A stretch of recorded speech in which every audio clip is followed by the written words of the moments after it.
Davis Ford in Fulton is your Ford dealer for new cars, trucks, and SUVs and has a wide inventory of certified pre-owned vehicles. Find your next dream car or truck from our Ford showroom or go online to davisfordsales.com and search our new and used inventory to see what is on our lot. So stop by and test drive the all-new fuel-efficient Ford Focus or Ford Fusion or the new Ford Explorer or F-150. Go further with Davis Ford, 904 West Main Street in Fulton or online davisfordsales.com. When I came back to school this year, I brought my bank with me, and the student checking account at First American National Bank was perfect for me. No monthly fees and no minimum balance, and I can manage my money right from the app. I can do all my banking with text messaging if I want, and I can deposit a check just by taking a photo. It's that easy at FAMB. I took my bank to college with me. I took my bank to college with me. My bank followed me to college. I took my bank to college with me. I took my bank to college with me. It's that easy at First American National Bank. Gee willikers, this Coca-Cola Zero Sugar tastes mighty delicious. Come on, buddy. It has 0 sugar. But it tastes great. Let's take the breakables away. If you keep lying like this, you'll be a puppet forever. But it's the honest truth. You'll never be a real boy. It's no lie. You're right. It's delicious. Told you. I never lie.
Good afternoon and Roll Tribe ICC fans as we get set for a doubleheader this afternoon in Fulton, Mississippi as the East Mississippi Lions coming to town.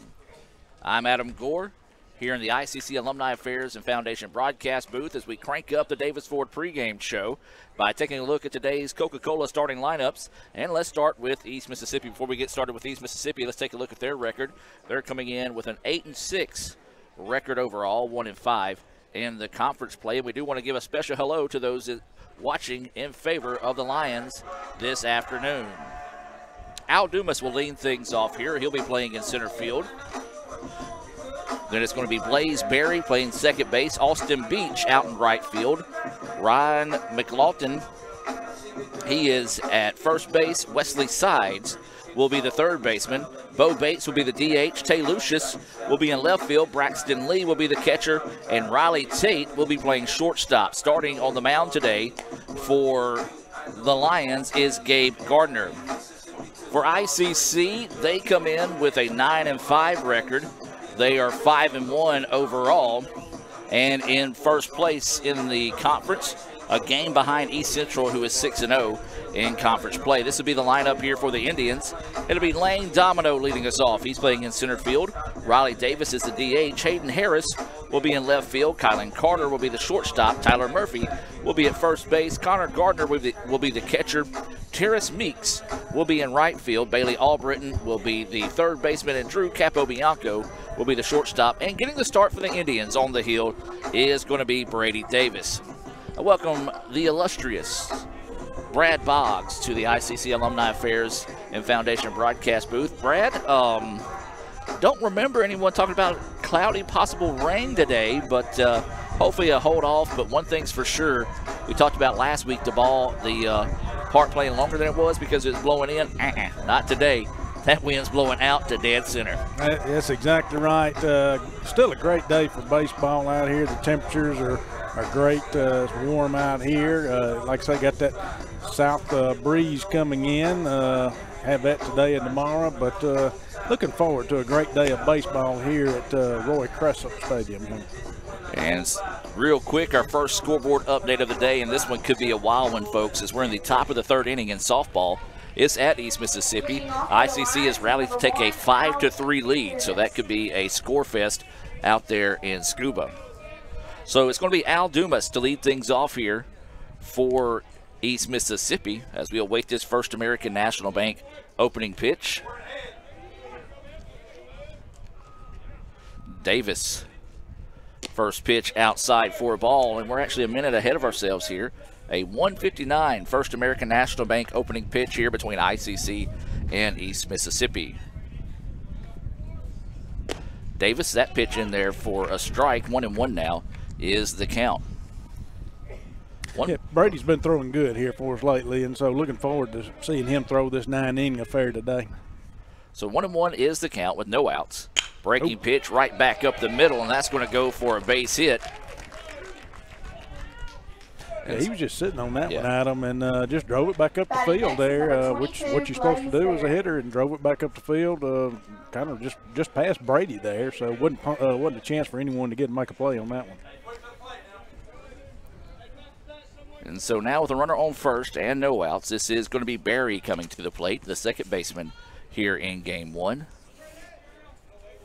That was a little single hard hit right back up the middle, as Brad mentioned. So now with no outs and a runner on first, Davis getting set to deliver, and instead it's going to be a pickoff move. No tag, or he got back in enough time.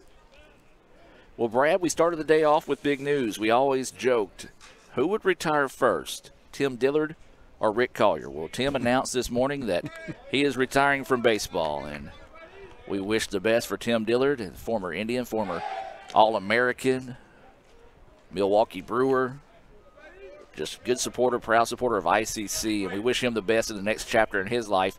18 seasons playing baseball. Yeah, great guy, and like I say, a former player here for Etowamba, so wish him all the best in his future endeavors and going forward. He's also an ICC Athletic Hall of Famer, so proud member of the ICC family, and sure there's more great things. I'll tell you what, the MLB Network is smart. They'll hire that guy tomorrow. Oh, yeah, he does an excellent job.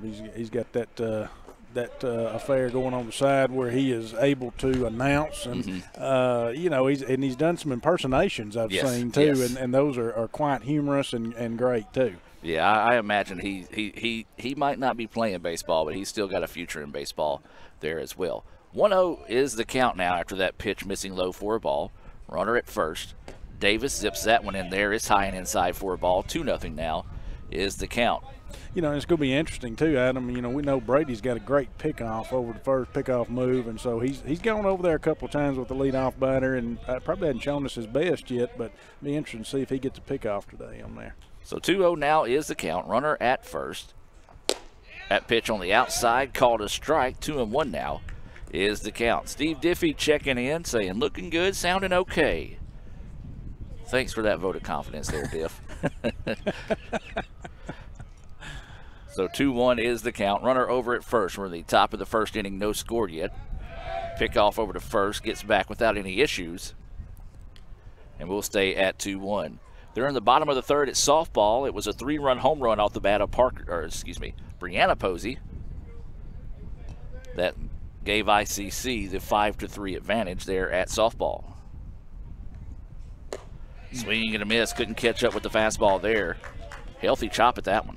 Yeah, great positioning there on the fastball. It really, had he caught up with it, really wasn't going to do much with it. It was kind of a little high up in there, but it was great positioning there by Brady Davis on that fastball. Well, it's going to take some discipline at the plate today because everybody's want to try to swing for the fences with the wind blowing out here at Crescent Field. It's 330 down the line, 365 to the gap, and 390 dead center, playing a lot shorter than that. There's a big swing and a miss for strike three. Yeah, came back in a sense, you know, again with the fastball, and I guess noticed he just could not catch up with that that second strike that he threw. And heck, you know, if it's not broke or don't, you know, I mean, no, what is it? If it's broke, don't fix it, or if it's not broke, don't fix it. There you go. I'll get it right in a minute. But anyway, he came back to it, and great job, strike 3. So with one out now and a runner at first, this is going to be Barry coming to the plate, or excuse me, Beach coming to the plate. And that pitch high for a ball. Still giving him a look over there at first and keeping him close right now. So we'll kind of see how that goes over there at first with Brady. So 1-0 is the count.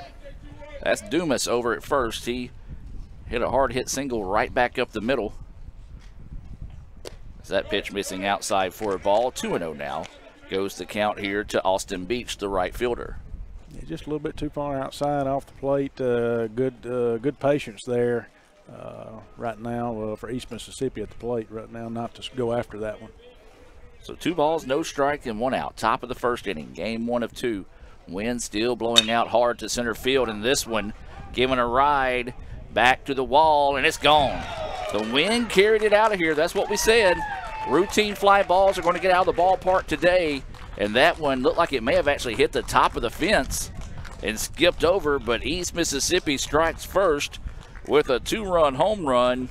And Brad, you saw it dancing in the wind, and you knew once it kind of got off the bat, if you hit it in the air, it's got a chance today. Yeah, I mean, again, you know, he did put a charge into that one, don't get me wrong, but I think on a routine day where the wind is not blowing directly out like it is today, that one probably would have been caught. Or at least on the warning track. So wind did help there. There's a hard hit ball. It's going to get down to the gap. No, excuse me, that's going to be a great play by the left fielder to get over there and cut that one off. So that's only going to be held to a single. Well, buckle up, folks, as the bats for East Mississippi awake early here, as that is their 3rd hit of the contest, and they're up 2-0 here early on. Yeah, he was sitting on that first pitch, and like you say, it could have easily been in the gap, but great play by the left fielder to get that ball in and hold him to a single. Yeah, that was Harris out there in left field for the Indians. Davis, that pitch high and outside for a ball. 1-0 is the count here, as this is Wesley Sides at the plate, the 3rd baseman. Well, East Mississippi got their new jerseys in today. They're breaking out the black top uniforms, kind of look like the old school Chicago White Sox with the white pinstripe, or excuse me, the black pinstripes on their pants. That's what I was fixing to say. This is a Chicago White Sox look to me as far as the colors and the pinstripes. Yeah, I think this is one of those that they have rotated away from their main uniforms, that put them now in their alternate uniforms, but back in the Big Hurt days for the White Sox. Oh, yeah, the Big Hurt. 2-0 now is the count. Runner at first. This pitch popped up. It's going to stay in play. Catcher going over. Now the 3rd baseman coming back. Neither one can find it. That was going to be difficult right there, because I'll be honest, I couldn't find it, Adam, and it was right here above us. Yeah, we've got clouds above us, and they are gray, so it's easy to lose the ball in that. But again, the wind playing heck on the ball, as it just makes it dance around out there. So yeah, you really want to see, if you can, again, now that may have started out being a play by the catcher that the catcher normally would play, but when the catcher has to turn it back to the infield and you're dealing with this wind, you hope the 3rd baseman can come up and find it and make the play on that one. So that'll go for a strike. 2-1 now is the count. Runner at first, Davis. Want to check him. Now deliver. Outside for a ball. Just can't quite find that outside corner consistently enough. Here is Davis.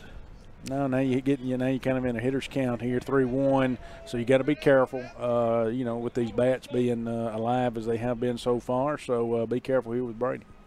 Sun trying to peek out here at Crescent Field. As that pitch in there for a strike, is thought it was ball 4, but now the count goes full here at 3-2.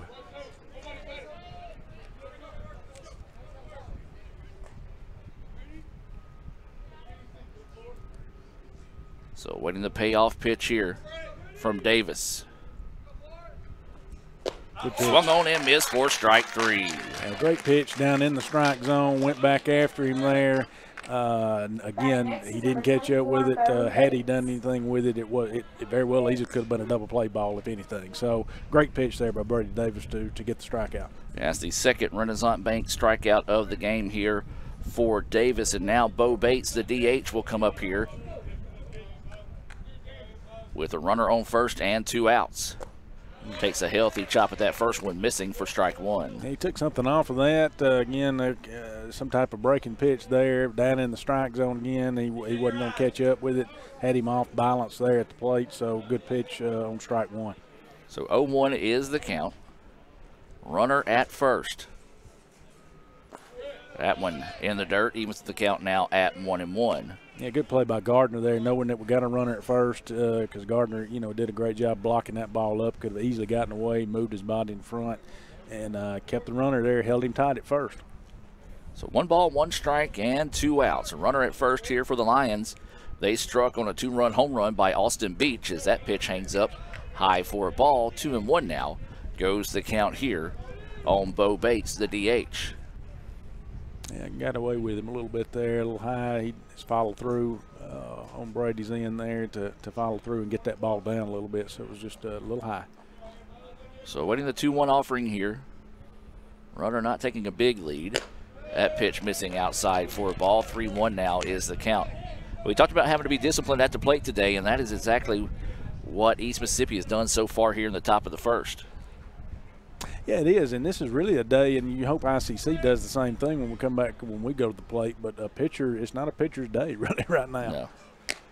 Unless you're getting like that where you're getting them to chase some high heat, which is what happened right there to bring the count to full here. But, you're going to have to be careful as a pitcher and where you place your pitches and all that, because, again, the wind is blowing directly out and the ball's going to carry. So the count goes full now. Trying to get back-to-back Renaissance Bank strikeouts to end the inning here. Pitch on its way, and that one outside, and runner goes on the pitch. And that'll be ball 4, first walk of the afternoon here for Davis. Yeah, he's just not getting that outside part of the plate, not finding it. The umpire's not calling those parts, calling that part of the plate right now. He's not giving us those calls, so hopefully that was going to end up working both ways, and where they're not giving the call to either of us right now. Well, members of the women's basketball team have made their way out here, so we'll have a little bit of chatter going on in the stands. Yeah, they've really done a good job. Behind us. I saw. Yeah. I thought I heard it. They're doing a great job supporting each other. Yeah, and credit to the baseball team. They returned the love that this basketball team showed them the other day, and came out. Not only did they come out, they came out and showed out at that Kahoma game. And I tell you what, Brad, it was good feeling some electricity back in the DEC. That's what I said. I told Coach Ball, our athletic director, that night. This felt good. It felt like a regular basketball game. This pitch fouled off the netting. Evens up the count now at 1-1. They're in the top of the 4th inning in Scuba, and softball is up 5-3 here. Got a runner on first.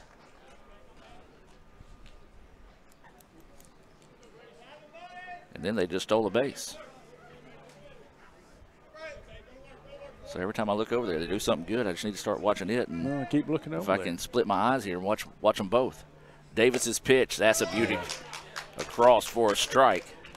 Finally found that corner he's been looking for. He did. Great placement right there, too. Just inside, just on that part of the plate there. The umpire was going to call it. Again, great placement by Brady Davis, especially here. All right, now you got a 1-2 count, so more of a pitcher's count. Yeah, this is Tay Lucius at the plate, the left fielder here. Grounder, third baseman finds it. All he's got to do is step on the bag. He does, and that will end it. 5 unassisted there for the putout. So it was 2 runs on 3 hits, no errors, and 2 left on base. We'll head to the bottom of the 1st inning where to be Lane Domino, Riley Davis, and Hayden Harris due up for the Indians. But before we do that, let's hear from Renaissance Bank and more of our sponsors here on the ICC Sports Network. Why settle for a checking account that just holds your money? Renaissance Rewards Extra gives you so much more. Like savings at more than 400,000 retailers, 24/7 roadside assistance, a cell phone protection plan worth up to $400, $25 in ATM fee refunds per monthly cycle, and a great interest rate when you meet 3 easy qualifications. Get extra today at rewardsextra.com. Renaissance Bank, understanding you. Member FDIC. Everyone has a unique story to tell. Maybe your story has you performing your new song in front of a crowd, getting to play your favorite sport, or enjoying a horseback ride in the country. At Orthopedic Institute of North Mississippi, our group of skilled surgeons understand your need to continue your story. That is why we are the preferred choice for orthopedic care. Thank you for choosing us. Our story is you. Orthopedic Institute of North Mississippi. The outlook for overpriced pizza has never been better. Who's gonna stop us? Sir, Little Caesars has the lowest priced pizza delivered, guaranteed. We're not Big Pizza, we're Little Caesars. Get $5 off your first delivery. Pizza, pizza. Parmesan, Asiago, and fresh mozzarella. All this cheesing is rather pleasing. Yep, tastes like $1 million. Pepperoni cheeser. Only $7. Pizza, pizza.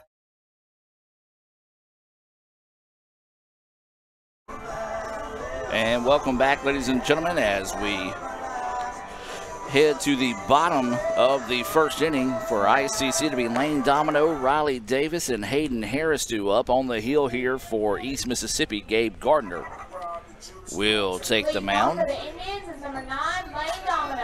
Again, we thank all those that are tuned in this afternoon, and do say a special hello to those watching in favor of East Mississippi, including SID David Rosinski, one of the best in the business, folks. East Mississippi, lucky to have a guy like David out there, and appreciate all he does to help us, and know he's going to be a big help with softball today. As Domino swings on the first pitch he sees, and it's going to go for a single out to right field. Yeah, he went down and got that one, drove it to right field, went with the pitch. Excellent job by Lane Domino, taking that first pitch, getting on base. Now we got a runner on base here with some speed. So we're going to flip this around, Adam, hopefully, and the Indians going to give them back a little piece of their own medicine there that they gave us in the first inning. And so with one pitch and a hit, now it's going to bring up Riley Davis here for the Indians. Domino very aggressive at the plate, like normal, didn't waste any time there. There's going to be a snap throw over to first, not in time. Well, the difference in the game right now is a 2-run home run off the bat of Austin Beach. One that the wind just carried out of the ballpark, and as we said, the wind is gusting out to dead center today.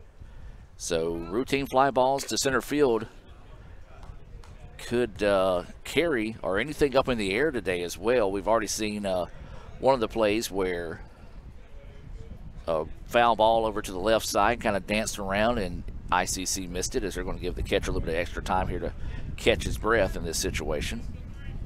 He took a little off that foul ball. It kind of ricocheted a little bit off that helmet, I think, if I'm not mistaken. Yep. And give him a little time to gather himself, which we need to, and make sure all's good. And that's Braxton Lee behind the plate here for East Mississippi. Snap throw over to first. Domino back without any issues. But the Indians are going to score a run here. They do, and maybe a triple. I don't know if she checked up between bases.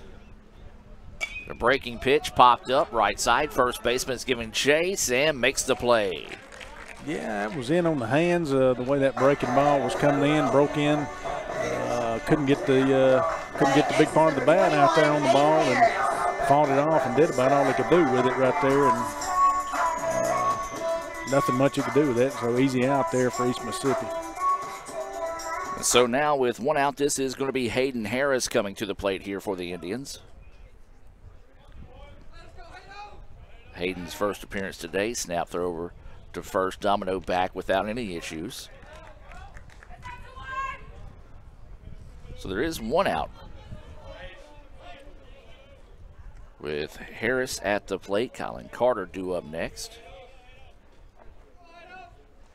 Harris waits on that one, but a little bit in front of it.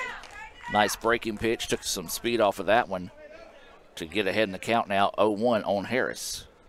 Yeah, just out in front a little bit. Got to get her timing down. Again, this is our first rotation through here on Garner, so got to get some looks and get our footing down here. Of course, he snap throw back there. Domino gets back, but you know, hopefully we'll get through. We'll get our timing down appropriately, and we'll kind of know what we're battling the second time around. Yeah, listen to this wind blow here. You know, it's days like this, Tyreek Reed and guys like Dustin Lunn wish they were still playing. Oh, yeah.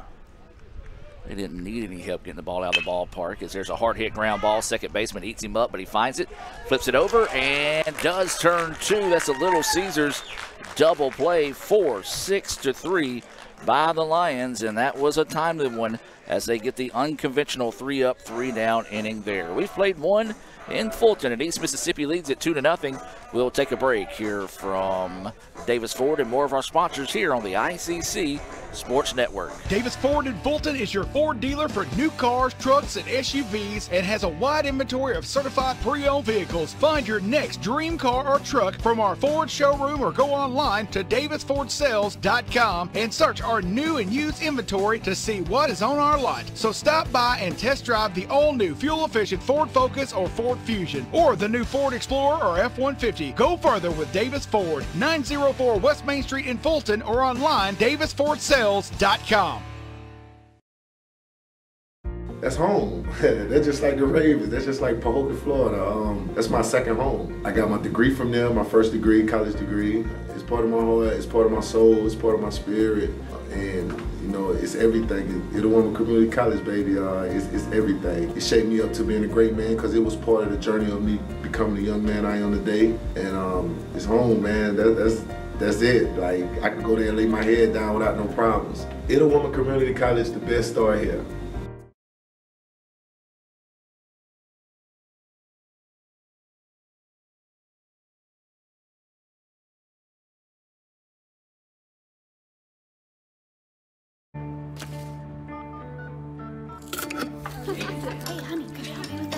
Today tastes like staying in. And it never tasted this good.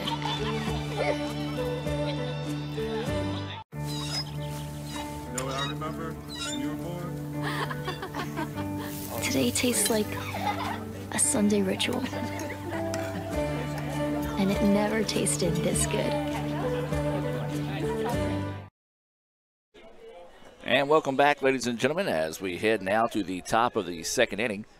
Braxton Lee starts things off, looks at that first pitch in there for a strike from Brady Davis.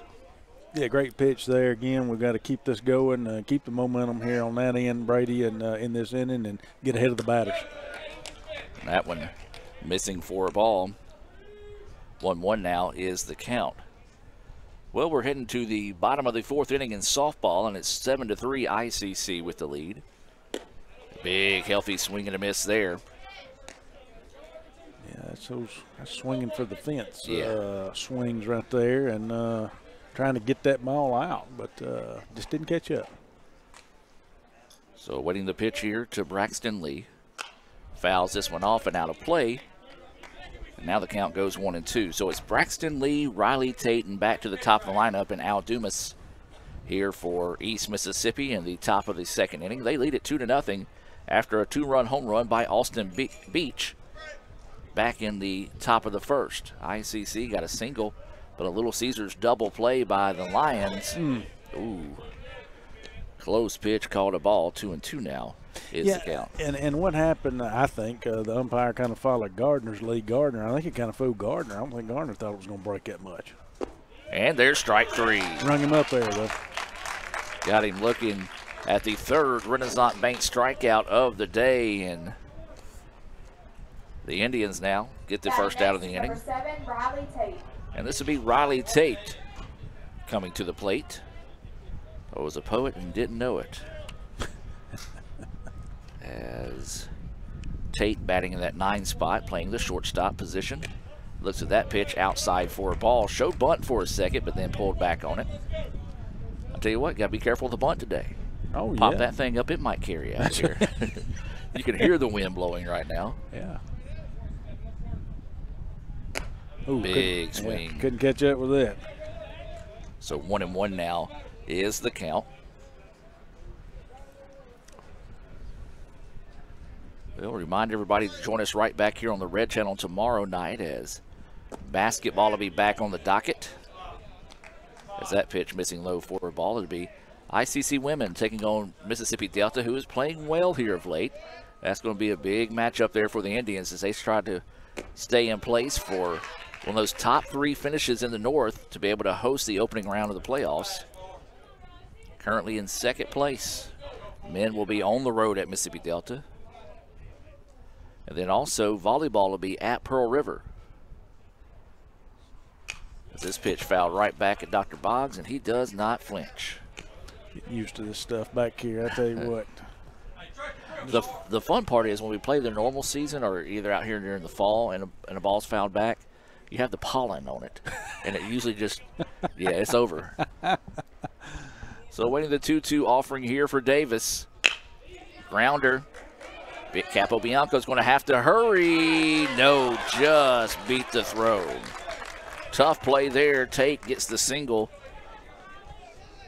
Well, great play on both ends. Capobianco made a great play on the ball. Ball was not quite hit hard enough from where he was playing in the infield, so he had to come up and try to make a play on it. Had a little speed behind him. So tough play, but again, close enough. Potentially he could have been called out, but definitely knew that also he was safe going in. So I don't know if that might have deflected a little bit off the glove of Davis. I was blocked in my view of that side. I couldn't see that either. So with one out, new batter at the plate is that pitch missing low for a ball as we go back to the top of the lineup here in Al Dumas. Dumas had a hard hit single right back up the middle in his first plate appearance. That was to start us off here in the contest. Got a little sunshine out here. Like it. Yeah. So that pitch missing outside, 2-0 now is the count. Of course, as always, a beautiful day here at the ballpark. You can take a look at a bright sunny afternoon. You see that shadow area? That's where we are. We never get a chance to take advantage of the sun. Don't get to be in the sun. Wish we were in the sun. Today'd be a great day to be sitting out in that, but now we're in the shade. But we do have a great view of the ball game, though. 2-0 pitch lifted.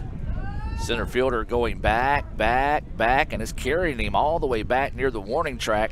Again, a routine fly ball playing about 10 feet deeper than it normally does here at the ballpark. Yeah, it's going to be a tough day for the outfielders, you know, well, anybody, but especially the outfielders when you have those plays like that to make, and you've got to, you know, normally you would, you know how to set up and count under that fly ball, and today it's going to require a little more diligence on their end about the drifting and all of that due to the ball carrying a little more than it normally does. So with 2 outs and a runner at first, this is going to be Barry, who struck out his first at bat. Snap throw over to first. No tag applied as Tate slides back without any issues.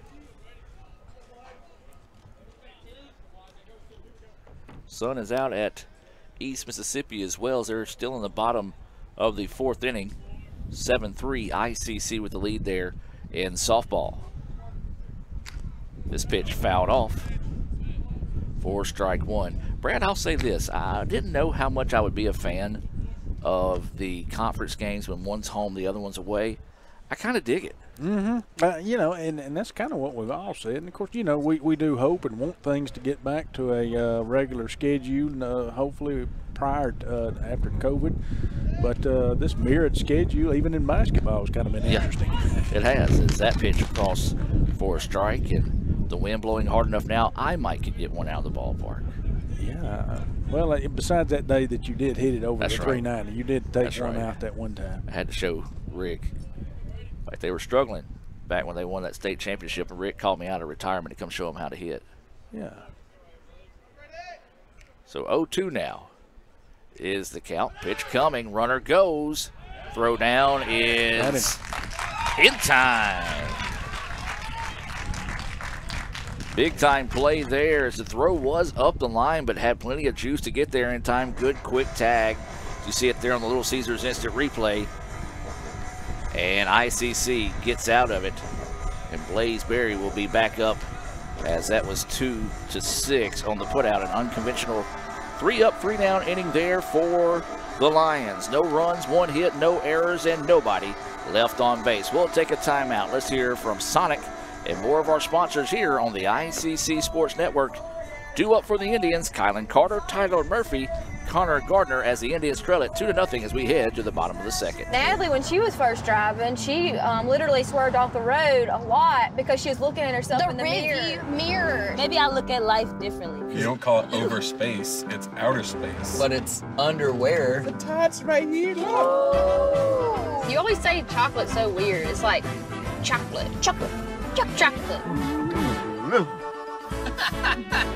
Wherever the conversation takes you, we're here. This is Howie Sonic.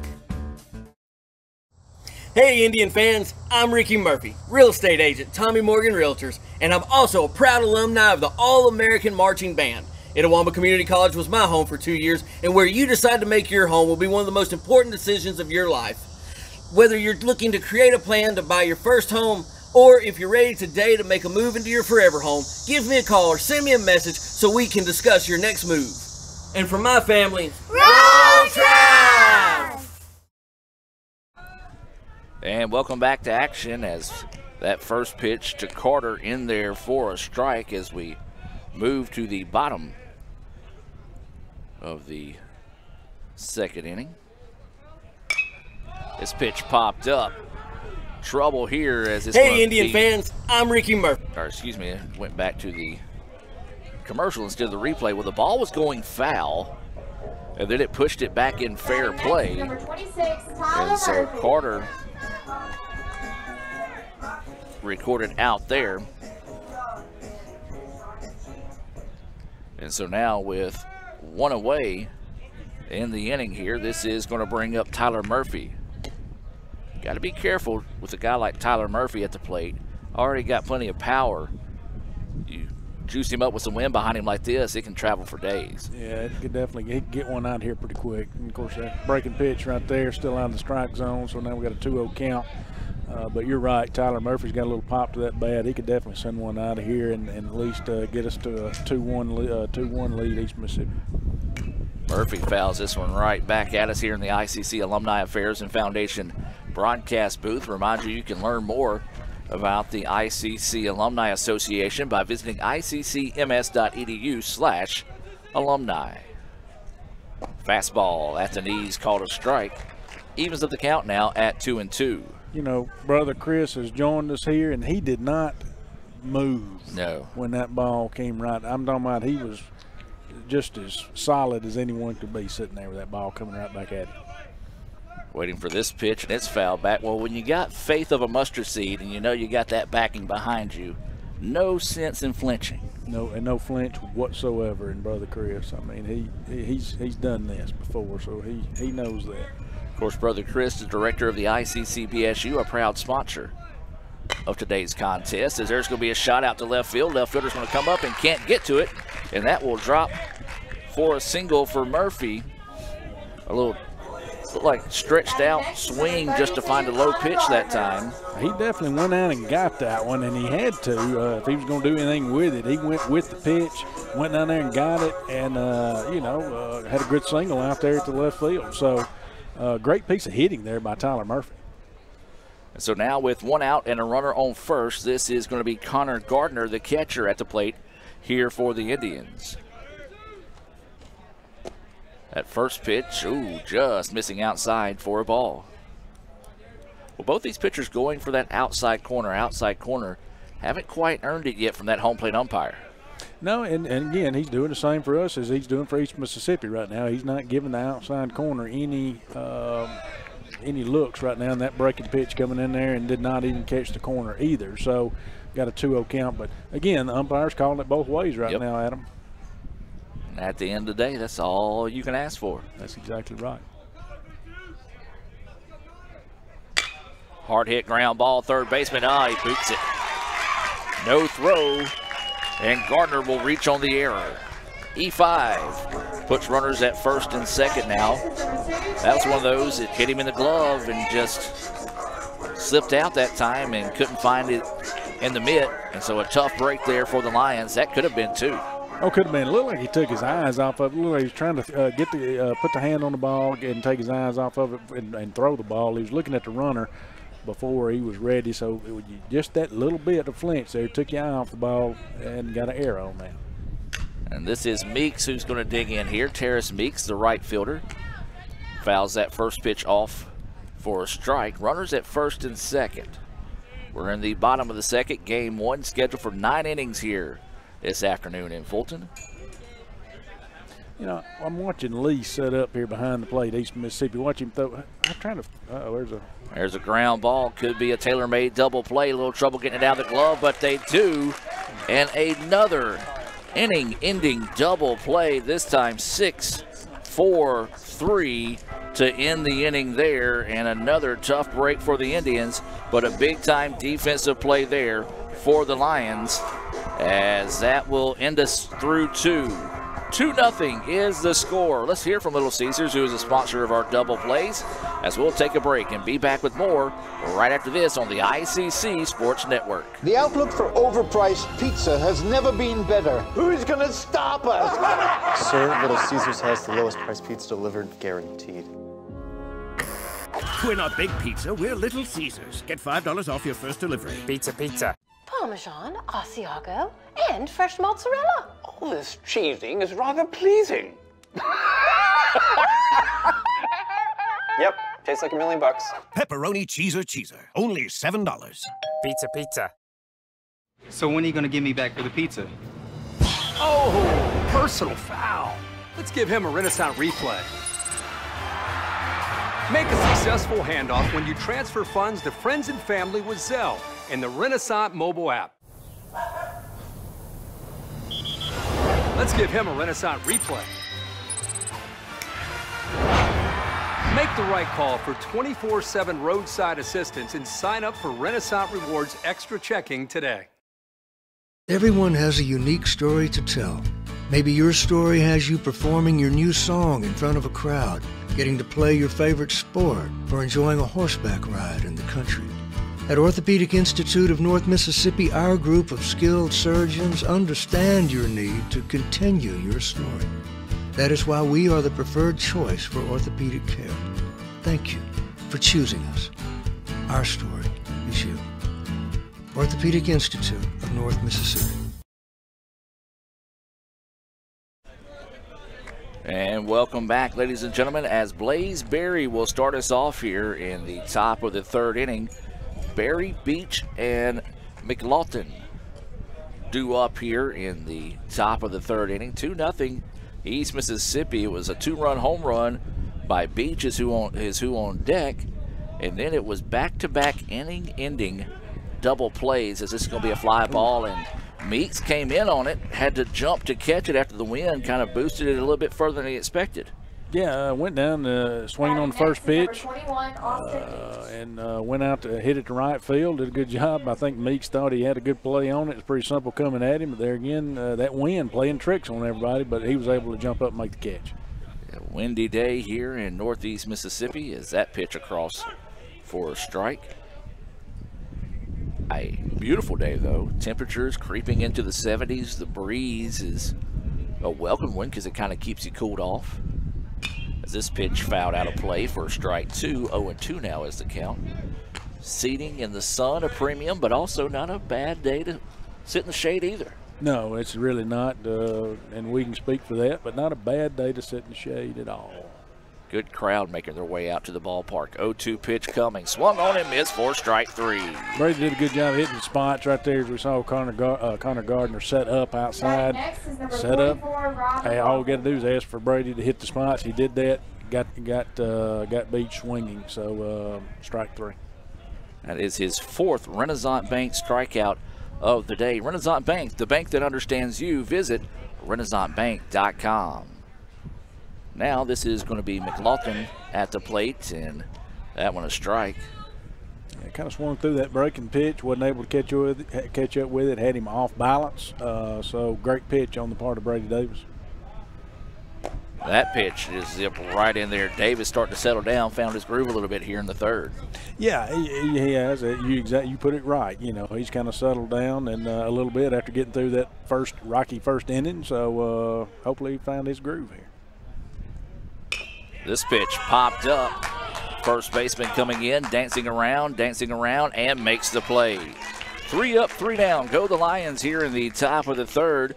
Due up in the bottom half of the inning will be the 8-9-1 batters for the Indians, Bailey Albritton, Drew Capobianco, and Lane Domino. Indians trying to get back in this one, 2-0 East Mississippi as we head to the bottom of the third. But before we do that, let's hear from Pernell McPhee and some more of our sponsors here on the ICC Sports Network. That's home. That's just like the Ravens. That's just like Pahokee, Florida. That's my second home. I got my degree from there, my first degree, college degree. It's part of my heart, it's part of my soul, it's part of my spirit. And, you know, it's everything. Itawamba Community College, baby, it's everything. It shaped me up to being a great man because it was part of the journey of me becoming the young man I am today. And it's home, man. That's it. Like, I could go there and lay my head down without no problems. Itawamba Community College, the best star here.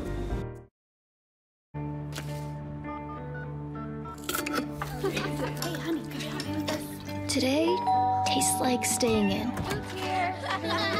And it never tasted this good. You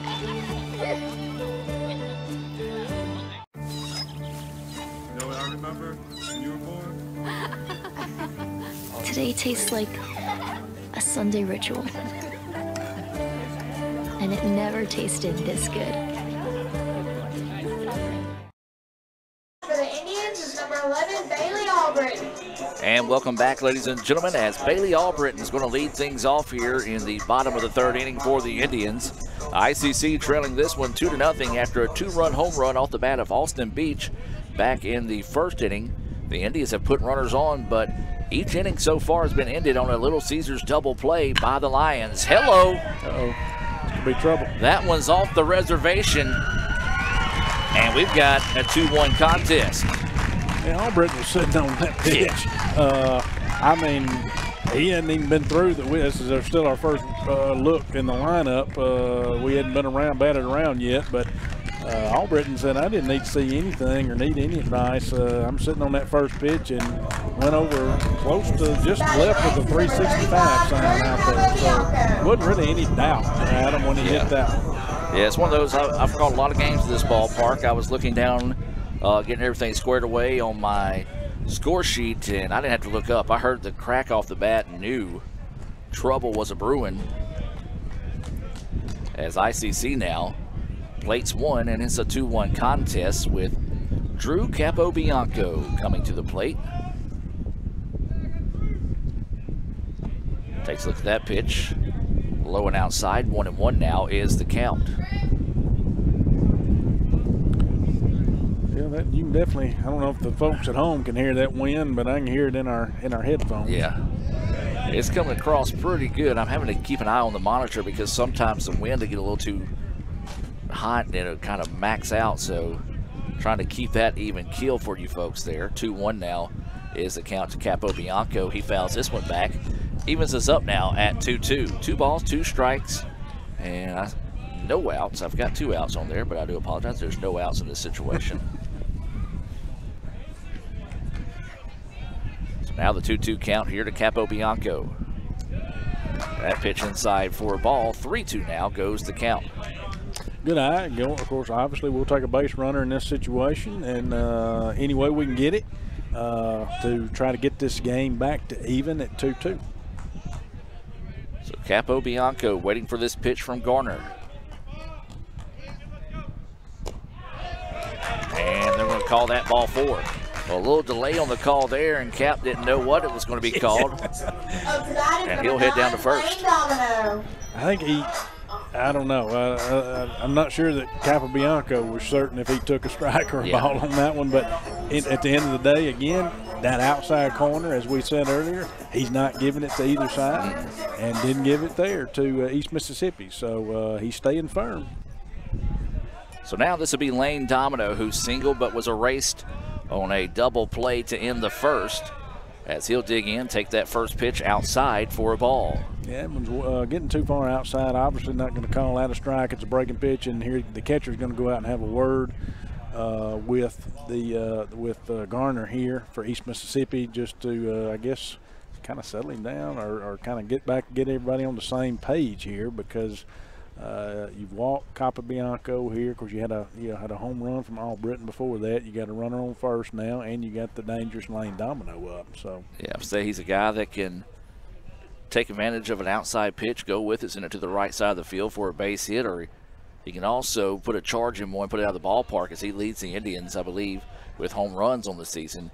Very unique for a leadoff batter to be the home run leader. That's what I was fixing to say. Our leadoff batter is leading the team in home runs, but you know, we've seen him. He can take it anyway or anywhere all over the field here, so he'll take the pitch and go with it wherever, whether it be right or left. So it'll be kind of interesting to see how they pitch around the lane here.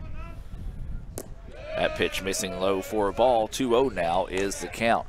Capobianco not taking a big lead over there at first base, but he has good speed. Well, that's the only way. I mean, to keep it ground level and to keep the ball on the ground, to keep lifting it from lifting it out, you're going to have to keep the ball low, the pitcher is. So that's what he's done so far.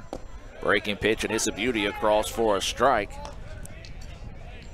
Not a bad take there on the part of Lane, in my opinion. I mean, yeah, it was a breaking ball, it was a strike, but still, it wasn't that. It wasn't that pitch that he could drive. He's looking at that pitch he can drive. Now it's 2-1, a little different count here, so still in his favor. Runner at first, no outs. Big healthy swing there. He was trying to put that one in the waterway. 2-2 now is the count. That was the pitch he was looking for, and I think he knew it. That was the one he was looking for to drive. So we've got a 2-2 count. Even now, it does have to be a little more protective, but Lane's done good about protecting the plate all year. So waiting the 2-2 offering here to Domino. Instead, we get the snap throw over to first. Capobianco back easily. Over with softball. They're in the bottom of the 5th inning in game 1. ICC with an 8-3 lead.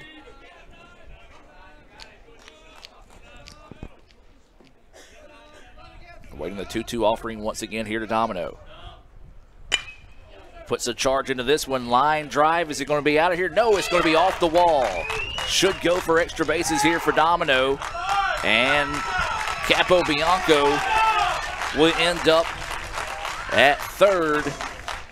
And when it's a double, we dance here in Fulton. And Domino dances his way on to second with a double there, and now ICC with the tying run at third. They trail 2-1, but we may have a little conversation. Yeah, we're going to have a conversation here on the pitching mound. Indians getting something going here in the bottom of the 3rd inning. We'll take a quick break here, a few words from our sponsors, and be back. We will have a pitching change. We'll update you on the new pitcher here for the Lions right after this. When I came back to school this year, I brought my bank with me, and the student checking account at First American National Bank was perfect for me. No monthly fees and no minimum balance, and I can manage my money right from the app. I can do all my banking with text messaging if I want, and I can deposit a check just by taking a photo. It's that easy at FAMB. I took my bank to college with me. I took my bank to college with me. My bank followed me to college. I took my bank to college with me. I took my bank to college with me. It's that easy at First American National Bank.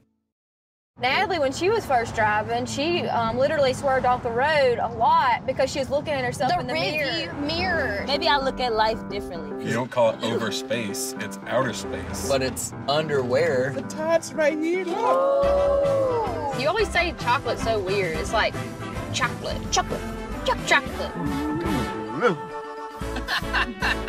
Wherever the conversation takes you, we're here.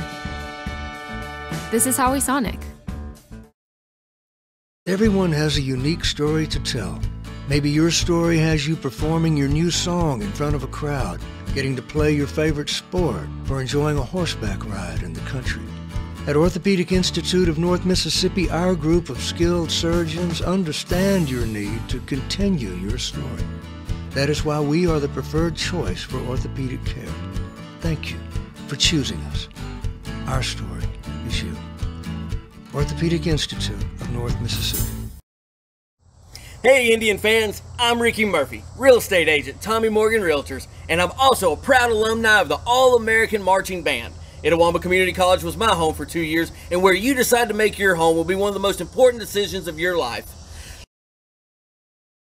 And we'll be sure and go back and visit with Ricky Dale Murphy a little bit later on after I was expecting the throwdown to be able to cue me for when to come back from the commercial break, but they didn't do one.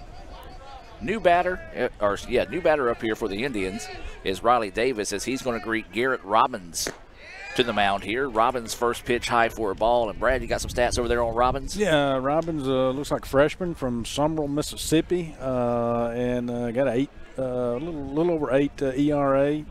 He's pitched in 7 innings, 9 hits, giving up 9, giving up 3 base on balls, but has 7 Ks and 7 runs on the year so far. So it's kind of the little rundown there on Garrett. Those stats being brought to you by the Sonic right here in Fulton. 1-1 is the count here to Davis. Look at that one, gets away, and Capobianco will tie us up. Yeah, that one got away from the catcher. It was low. Obviously, couldn't make a play on it. Couldn't keep his body in front. Got away from him, and deep enough here where we got a little speed with Capobianco and Lane on base. So Lane was also able to advance to third. So the go-ahead run is 90 feet away. So Domino did advance to third, as Brad mentioned on that. 2-1 now is the count here to Davis. Capobianco scoring on a wild pitch to tie us up here. So it should be 2-0, I think. Is that right? 3-1. Oh, 3-1. Okay. Yeah. Well, the scoreboard a little bit behind. That's all right. Yeah, they just a little behind. So waiting the 3-1 offering here. Ripped out to right field. That's going to go for a base hit, and the Indians take a 3-2 lead. Yeah, nice piece of hitting there by Riley Davis, sitting on that fastball outside part of the plate. And did textbook, you drive it to the right side of the field, and that's what he did. And in between center and right, did a great job. Single, scores the run, got an RBI. So now the Indians up. The Indians rolling here, and looks like East Mississippi already sending someone down to the bullpen right now. Runner on first with no outs. The ICC has rallied to take a 3-2 lead here. As that pitch across for a strike, beautiful pitch there. As it just bent right back into the strike zone there. Yeah, again, not one that Hayden was looking for. So wasn't his pitch. So kind of waiting on the one he knows he can drive on this beautiful day, and he took that one for a strike. That ball in the dirt. Evens to the count now at 1-1. Let's take a look at a scoring recap being brought to you by Sonic. It was Bailey Albritton who started the inning off with a solo home run, an absolute blast out to left field. Drew Capobianco walked, advanced to third on a double by Lane Domino. Capobianco scored on a wild pitch, and then Domino gave the Indians the 3-2 lead on an RBI single by Riley Davis. That pitch missing low and inside for a ball. Davis now over at first, and this is Hayden Harris at the plate. Hayden looking to redeem himself after grounding into a inning-ending Little Caesars double play, 4-6-3 back in the first inning. Yeah, great eye, great patience right now by Hayden. 2-1 count. That pitch just missing. Still not giving the outside corner or outside part there. Yep. I'm going to say the corner. To the umpire, it's not on the corner. So anything close right now, we know the umpire thus far still not giving that outside part. Awaiting the 3-1 offering here to Harris. And that one's low, so a walk issued to Harris, and ICC's got something brewing here. And we'll have someone sprint down to the dugout now there, see if they got anybody ready. There is someone loosening up down there for the Lions, as Carter now will come to the plate. Colin Carter popped up to the first baseman to start the second inning. Runners on first and second here. A beautiful pitch there for a strike. Yeah, great pitch right there, and don't know if Colin was looking for that one or not right there, but that's definitely that straight one that you know you can drive. But anyway, great pitch, 0-1 count. Runners on first and second here for the Indians. Carter 0 for 1 on the day. He's got speed at second, and Davis, pretty good speed over there at first by Harris as well. So if he can get something down to the gap, it could be trouble here for the Lions. As for the first time today, the wind kind of just chilling out. Yeah, it has. Of course, you can still see the pines up there whipping a little bit. Never mind. As soon as I say that, it gets fired back up. Going to check the runner back to second. It's in the top of the 6th inning. ICC leading 8-3 at East Mississippi. That's softball action going on. That's game 1. Ground ball, left side, and tough play. Yeah, that one's going to be hard to get a double play out of just due to the placement of it. If there was any play they were going to make, it was going to be at first. So, again, they knocked it down, but nothing they could do with it, East Mississippi. So, you know, East Mississippi kind of sitting in a little predicament here. No outs, bases juiced here, and we'll see what can happen here. But this could potentially be a dangerous situation for them with Murph up. Going to call that E6 versus a base hit there. As that pitch right down the middle for a strike. He did have a shot at getting the runner at third, and I think that's what may have made him look up and tried to get there before he actually had the ball in his possession. It's tough though, because when you got a shorts moving in that direction to get up and throw the ball and make a good throw. Murph swung through that breaking pitch there, and now you got an 0-2 count on him. But that is a tough play either way for the shortstop, because you still got to turn your body to make that throw at third if you're going to go to third to get the out. So either way, it'd have been a tough play for the shortstop. So 0-2 now is the count here to Murphy. Murphy fouls this one back, keeping the at-bat alive here as we'll sit at 0-2. Bases full of Indians, and when we have bases loaded, they're being brought to you by the Orthopedic Institute of North Mississippi. For all those aches and sprains and the oohs and ahs of life, go by and let the Orthopedic Institute of North Mississippi check you out. Dr. Gabe Rulowitz and company doing a great job out there. Ground ball, foul ball, and Rick whiffed on it. That was a pitch that hung up in the zone, and I think Murph knows he missed a prime opportunity to drive one right there, but that one was left sitting up there that could have been, I'm talking about, it could have caused a lot of damage. So the count stays 0-2 here after a couple of foul balls off the bat of Murphy. No outs here. We're in the bottom of the third. ICC's already plated 3, looking for more. Time taken here by Murphy.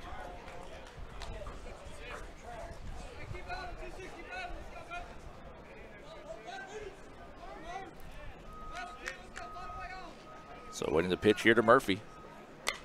Pops this one back and out of play. And we'll stay 0-2. Good at bat right now by Murphy, keeping it alive here after falling quickly in an 0-2 hole. Yeah, good quality at bat. I mean, he's still battling up there. He just hadn't found that or gotten that one pitch yet. He's seen a couple, but hadn't got that one pitch yet that he's been able to get that bat on good, solid, and drive a ball. Boy, wind is really blowing out to left center now. Hard hit ground ball. Line drive was caught. And guess what? For the third straight inning, the Lions have turned a Little Caesars double play. Batting next is number 32, Connor Gardner. And that was a unassisted double play there. Line out to the third baseman. He just simply scrambled up and stepped on the bag. And so that will erase Riley Davis from the bags. And now there's 2 outs here in the inning. Yeah, that hurts, obviously. Now you don't have a deep fly ball that could get a run in that could tag, so that kind of puts us in. We still do have a runner in scoring position, though, at second. Yep, that pitch missing low. You know, anything in the gap could score a run. So we're still in prime position here where we could go up 4-2 if we get something in the gap that's deep. We'll see what Gardner does here, and got a 1-0 count. Connor Gardner at the plate reached on an error in his previous at-bat. Looks at that pitch low for a ball. 2-0 now is the count here on Connor Gardner, the catcher here in Game 1 for the Indians. Yeah, good eye there on his part, obviously, and worked the count to 2-0, knowing the pitcher is not thrown, a ton of strikes here, so doing a good job. That pitch missing low as well. There you see runners on first and second here. ICC's already plated 3 in this inning. And I think Coach Collier's got the take sign on right here for Gardner. see what happens. So winning the 3-0 pitch. And that one misses low, and that's going to be ball 4. Good call. Now we got back to the bases juiced again with Terrace Meeks up. So now the one run here could go 90 feet away to put the Indians up 4-2. So let's see if Meeks can do some damage here and get back to. We don't want to leave a bunch of these runners on base. That's what we don't want to go back to doing and having runners left on base. And that's what the Indians did the other night against Hines. At one point had left 7 stranded in scoring position. 7 out of 9 was left stranded in scoring position. 5 of those 7 were stranded with less than 2 outs in the inning. Good block there by Lee, the catcher for East Mississippi right there. Obviously a pass ball is going to score a run. Did a great job of as a catcher to block that ball up and keep it in front of him. Time taken here by the catcher and getting the signal down from East Mississippi's bullpen that the pitcher is ready if they need to go to him. Bases loaded here. 1-0 is the count to Meeks. He grounded into a 6-4-3 inning-ending double play. And takes a healthy cut there. Misses. 1-1 now is the count to Meeks. Yeah, that was one missed right there. Meeks would probably like to have that one back because that was one to drive. But still live to fight another day here and see what happens. Outside. That one outside gets away, but Brad, you talked about he was set up earlier with that leg kicked out wide. If his leg's not kicked out that way, it doesn't deflect off his shoe and bounces back if that one goes to the backstop and the run scores. So that unique setup coming in favor there of the catcher, that's Lee for East Mississippi. So 2-1 now is the count here to Meeks. And that pitch missing low for a ball. Yeah, it's harder if you set up like that. You got 2 schools of thought on it, and catchers will set up like that. A lot of them don't set up like that with runners on base. That did help him there, but because it's hard to get your body out in front. And that pitch high and outside, and Meeks gets the easiest RBI of his career as he walks in a run here. Batting next is number 11, Bailey Albritton. It looks like we'll have a slow stroll to the mound here and a possible another change for East Mississippi, as that's going to be an RBI for Meeks, as that brings across Hayden Harrison. The Indians have batted around in this inning as Bailey Albritton, who started this inning with a home run, will be up next. But before we do that, we're going to take a break and find out who the new pitcher is here for East Mississippi. So we'll take a break and be back with more right after this on the ICC Sports Network.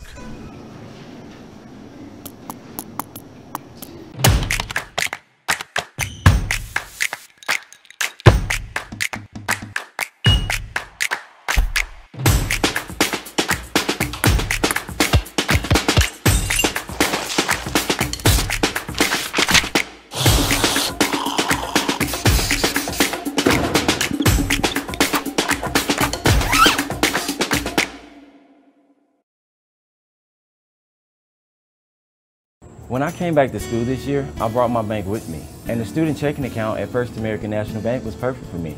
No monthly fees and no minimum balance, and I can manage my money right from the app.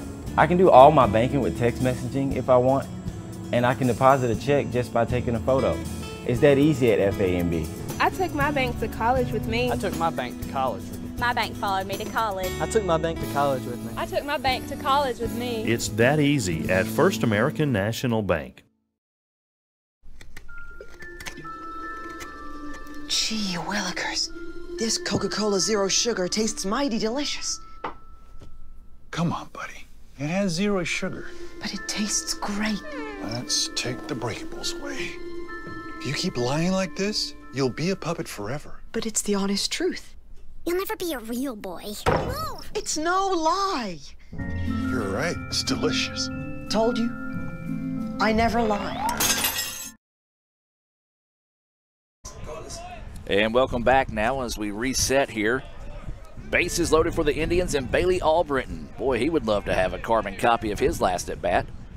As that ball gets away, but not far enough. It just basically bounces up the line. Runners couldn't advance in that situation. New pitcher is Jonah Caskey, and can you give us some Sonic stats on that? Yeah, Jonah Caskey looks like got a freshman out of West Point. Looks like he came from Oak Hill Academy down there through there. He's had 8 innings so far this season, giving up 4 hits, 2 runs, 11 Ks to his favor. Got a 2.16 ERA currently, and has also walked 1 on the season thus far.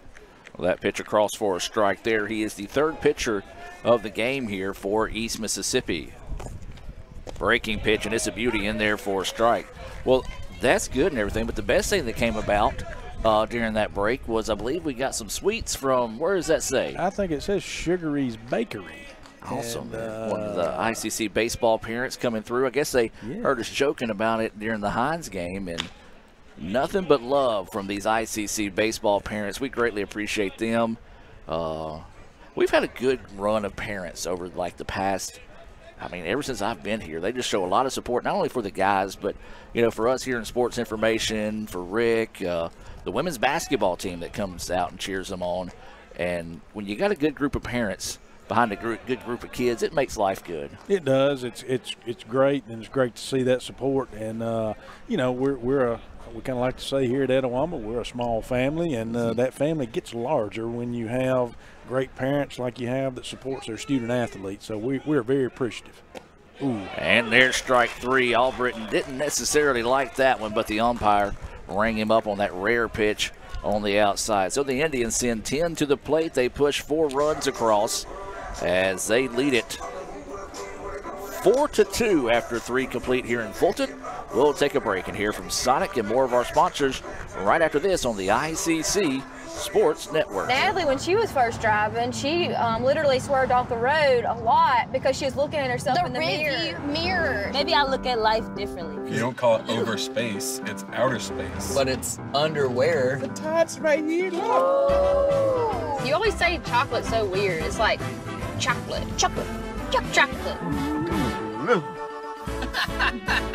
Wherever the conversation takes you, we're here. This is Howie Sonic.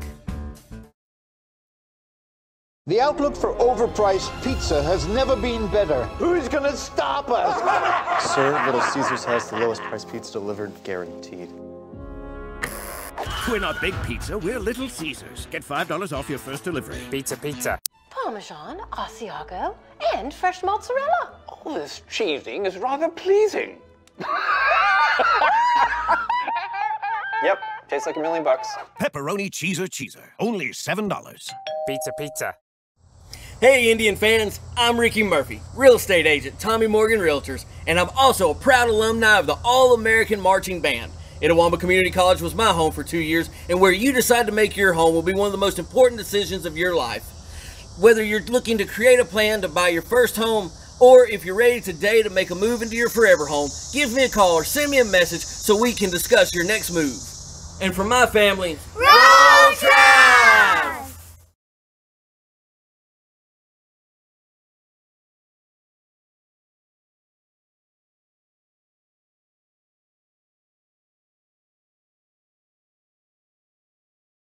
Wesley side. This 4-2 lead here. I was on mute for a second, so let me do that all over again. Welcome back here as Michael Upton checking in, enjoying to see the Indians up with this 4-2 lead as we head to the top of the 4th. Davis still on the hill here for the Indians. Ready to go? Yes, he did. And he went around. Got Chief Terry Jones, Etowama Community College Campus Police, sitting here with us, and Campus Police does a fantastic job under his leadership. So glad to have him checking in today too at the ballpark. And that pitch in there for a strike, 0-2. Well, the police usually go where trouble is, and he's sitting right next to 2 guys that is known for trouble. That's true. That is very true. They do. They go where trouble is. So that's the reason why he came sent out by us, Adam. Swing and a miss for strike 3, but the ball gets away and the runner will advance. That one did come right back at you. It did. And luckily, I wasn't paying. Well, Batting next is number 24. glad that thing was up in front of me because I wasn't paying attention to what I was trying to say. Let's see, Gardner's going to go out to the mound, have a little conversation with Brady. Probably maybe just a little miscue on that previous pitch. So the Indians played 4 in the bottom of the third. East Mississippi gets 2 in the top of the first. And that's where we're at right now. New batter coming to the plate. And this is Bates, the DH. He walked in his first at bat of the day. Sides is over there after reaching when the ball got away on that strike 3. So a break there for East Mississippi. This one popped up. First baseman going over, having to basically do a complete turnaround, and it's going to be a throw to second, and then the ball gets away. Well, that's what we said. Said the wind will cause fits today. The first baseman was in foul territory, ends up dropping about 3 or 4 yards in fair territory, almost got the runner over at second, and just an errant throw that time. And now East Mississippi, they've got something going here in the top of the fourth.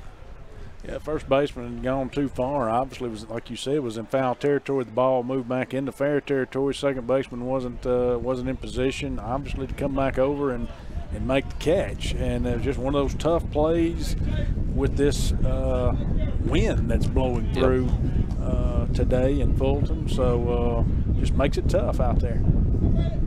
So now East Mississippi shows bunt, pulls back and takes it for a strike. 0-1 now is the count. No outs, runners on first and second. It was a strikeout to start the inning, but the ball got away that allowed Sides to reach. Then the throwing error on the second baseman allowed the runner to reach second safely. So Sides is flirting with disaster, but has been dodging that as that pitch goes high for a ball. 1-1 now is the count. Yeah, got the runners in on the, got the first third baseman in on the corners here, so make a play. But be a good time for a double play ball here, Adam. East Mississippi has turned one of those in each inning so far in this game as that pitch across for a strike. They turned a 4-6-3 double play to end the first, a 6-4-3 double play to end the second, and got the first 2 outs of the third inning on a line drive to the third baseman, who simply just stepped on the bag with bases loaded there back in the third. First and third drop back now off the corner. Now they've got 2 strikes. They pull back. 1-2 pitch coming. This one popped up, and it's trouble. Gonna be trouble again. First baseman, though, goes back and finds it in shallow right field. Anything up in the air today is just going to be a challenge. And I think we're all kind of, we know that, and I think both teams out there are starting to get a handle on that, and maybe they're starting to kind of get their feel out there a little bit better on this tricky wind. Yeah, that was the first baseman, Tyler Murphy, going back to record the out there. First out of the inning. Runners were unable to advance, so they'll stay at first and second here. And this is going to be Braxton Lee, the catcher. He struck out swinging in his first at bat of the day. And this one off his hands, popped up. Shortstop calling everyone off and will squeeze it. Just basically took 1 step up for out number 2. Great pitch there by Brady Davis. Getting it in on the hands. That's all he could do with it. Fight it off was just basically pop that thing up to shortstop. And so quickly now got 2 outs in a position that was a dangerous situation. Now we've got 2 outs, the Indians do, and hopefully can work out of this jam without giving up any runs.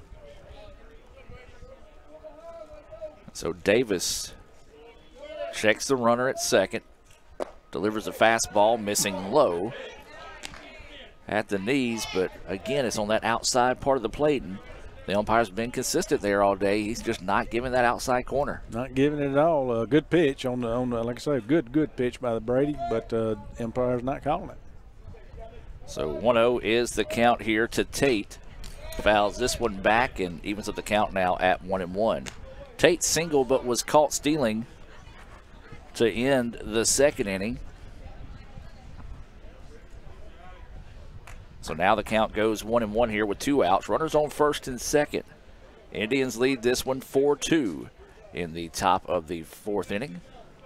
This game scheduled for 9, as all conference games are in game 1. And that pitch inside for a ball. Yeah, Brady needs to settle down here and just get those strikes. So let's get out of this inning and get back to bat. So we got still a 2-1 count, looks like, up there.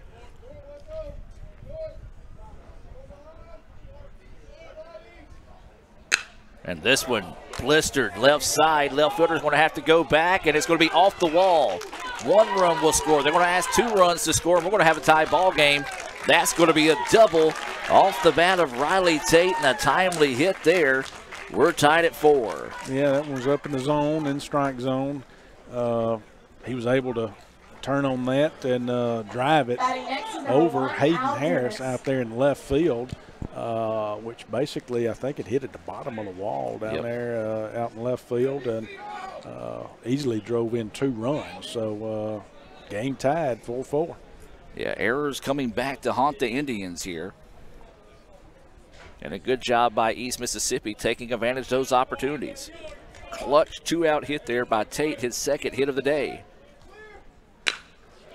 And this one could be a carbon copy of the last one. Left fielder going back, and it's off his glove. Another error for the Indians here. And East Mississippi has rallied to retake the lead. He was sitting on that first pitch breaking ball there, and he drove it. Obviously, we had a chance, Hayden did, to make a play on that. Was not able to bring it in, haul it in for the 3rd out. So runners were obviously moving with 2 outs. So that scored the run easily. Yeah, that was another one. I think that wind might have played a little bit, but that was kind of routine there, as Harris unable to reel that one in, and well, the wheels have fell off here in the top of the 4th for the Indians. Yes, most definitely, and of course, still tied. You know, got a, let's see, 5-4. 5-4 now as this ball's pitched or popped up a mile high. Now cutting back into fair play. Wow. And the second baseman makes a sliding effort on the catch. I don't know if you can see that or how well you can see that on the replay there, as he just inside the frame. And boy, anything and everything that could have went the way of East Mississippi that inning almost did. But East Mississippi rallies with 3 here in the top of the 4th inning. As we'll take a break and be back with more right after this on the ICC Sports Network. Hey Indian fans, I'm Ricky Murphy, real estate agent, Tommy Morgan Realtors, and I'm also a proud alumni of the All-American Marching Band. Itawamba Community College was my home for 2 years, and where you decide to make your home will be one of the most important decisions of your life. Whether you're looking to create a plan to buy your first home, or if you're ready today to make a move into your forever home, give me a call or send me a message so we can discuss your next move. And for my family, Roll Tribe! That's home. That's just like the Ravens. That's just like Pahokee, Florida. That's my 2nd home. I got my degree from there, my 1st degree, college degree. It's part of my heart, it's part of my soul, it's part of my spirit. And, you know, it's everything. Itawamba Community College, baby, it's everything. It shaped me up to being a great man because it was part of the journey of me becoming the young man I am today. And it's home, man. That's it. Like, I could go there and lay my head down without no problems. Itawamba Community College, the best start here.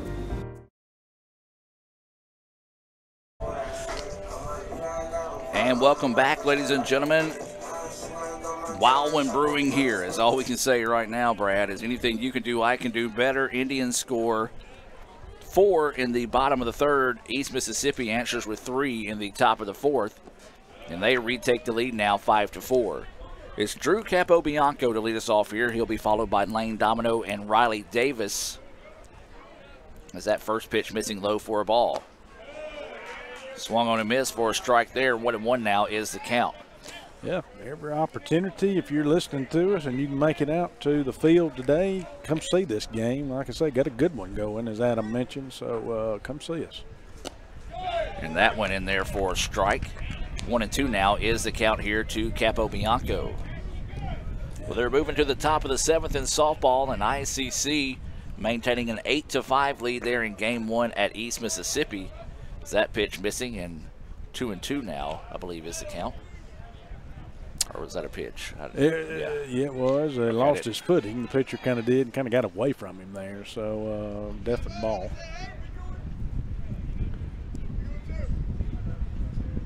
There's a hard hit ground ball. If it stays fair, oh, they're going to call it foul. Call it foul.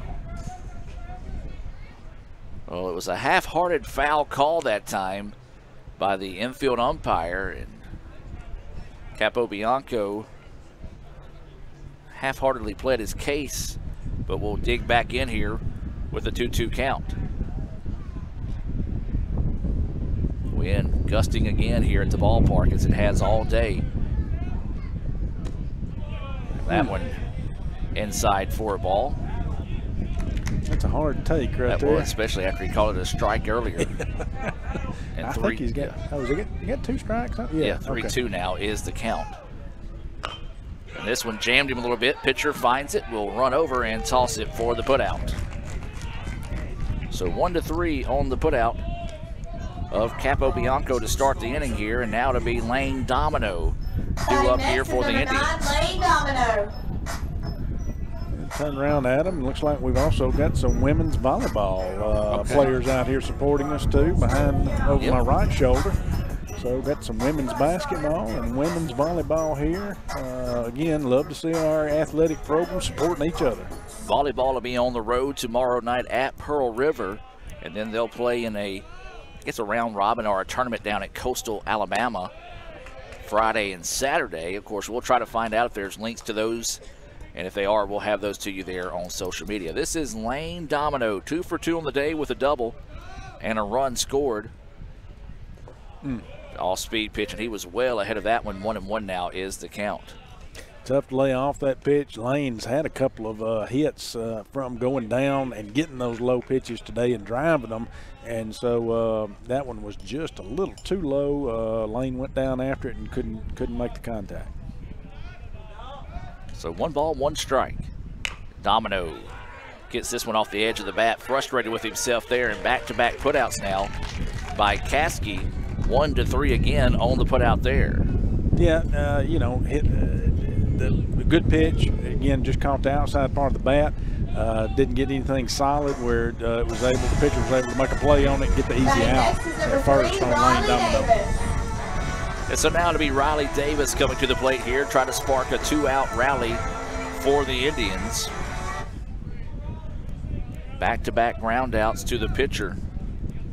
And the Indians trying to see if they can find their bats here in the bottom of the 4th. It was 3 runs in the top part of the 4th that East Mississippi has regained the lead here, 5-4. 0-1 is the count here to Davis. He is 1 for 2 with an RBI single in his previous at bat. He was erased a part of that double play, and this pitch has popped up. Trouble, we've seen it already over there. Second baseman, though, is going to come in and make the play. So the Indians go quietly here in the bottom of the 4th inning, and for the first time today, the Lions don't turn a double play in the inning. No runs, no hits, no errors, nobody left on the bags for the Indians. We played 4 here in Fulton. We'll take a break and hear a few words from our sponsors and be back with more right after this on the ICC Sports Network. If this just cost a little bit less. Let's take a look at that with the Renaissance replay. Make the right call with over 400,000 shopping discounts right from the Renaissance Rewards Extra checking app. Might be a little while before I get to the bank. That's an incomplete pass. Let's give it a Renaissance replay. Renaissance Mobile Check Deposit. Make the right call and open an account with Renaissance today. Gee willikers, this Coca-Cola Zero Sugar tastes mighty delicious. Come on, buddy. It has 0 sugar. But it tastes great. Let's take the breakables away. If you keep lying like this, you'll be a puppet forever. But it's the honest truth. You'll never be a real boy. It's no lie. You're right. It's delicious. Told you. I never lie. And welcome back now as we head to the top of the 5th inning. It'll be the 3-4-5 batters due up here for East Mississippi. Austin Beach, Ron McLaughlin and Wesley Sides. 3 runs in the top of the 4th inning. Proved to be big there, and the Indians had a trio of errors in that inning, and East Mississippi took advantage of them, and that's what you got to do in these type situations. As this shot sent to center field, center fielder will jog back and squeeze it for the out. That's Lane Domino to retire Beach. Beach had a 2-run home run back in the first. 44, Ryan McLaughlin. Since then, it struck out and flown out. So McLaughlin, there we go, McLaughlin coming to the plate. I'll eventually say his name right once. Well, I hadn't tried yet, so that's the reason why I'm laughing. And behind on that fastball is that strike 1. Yeah, great pitch there by Brady. Brought the heat. Couldn't catch up with it. Knowing he was sitting on that and would love to drive that pitch, but couldn't catch up with it. Outside pitch, swung on and missed for a strike. Took something off of that one. Obviously had the McLaughlin, I'm trying to say it now, but way out on his front foot and had him off balance. Couldn't catch up with it. 0-2 offering is high for a ball. Not a bad spot to miss if you couldn't get him to chase one there.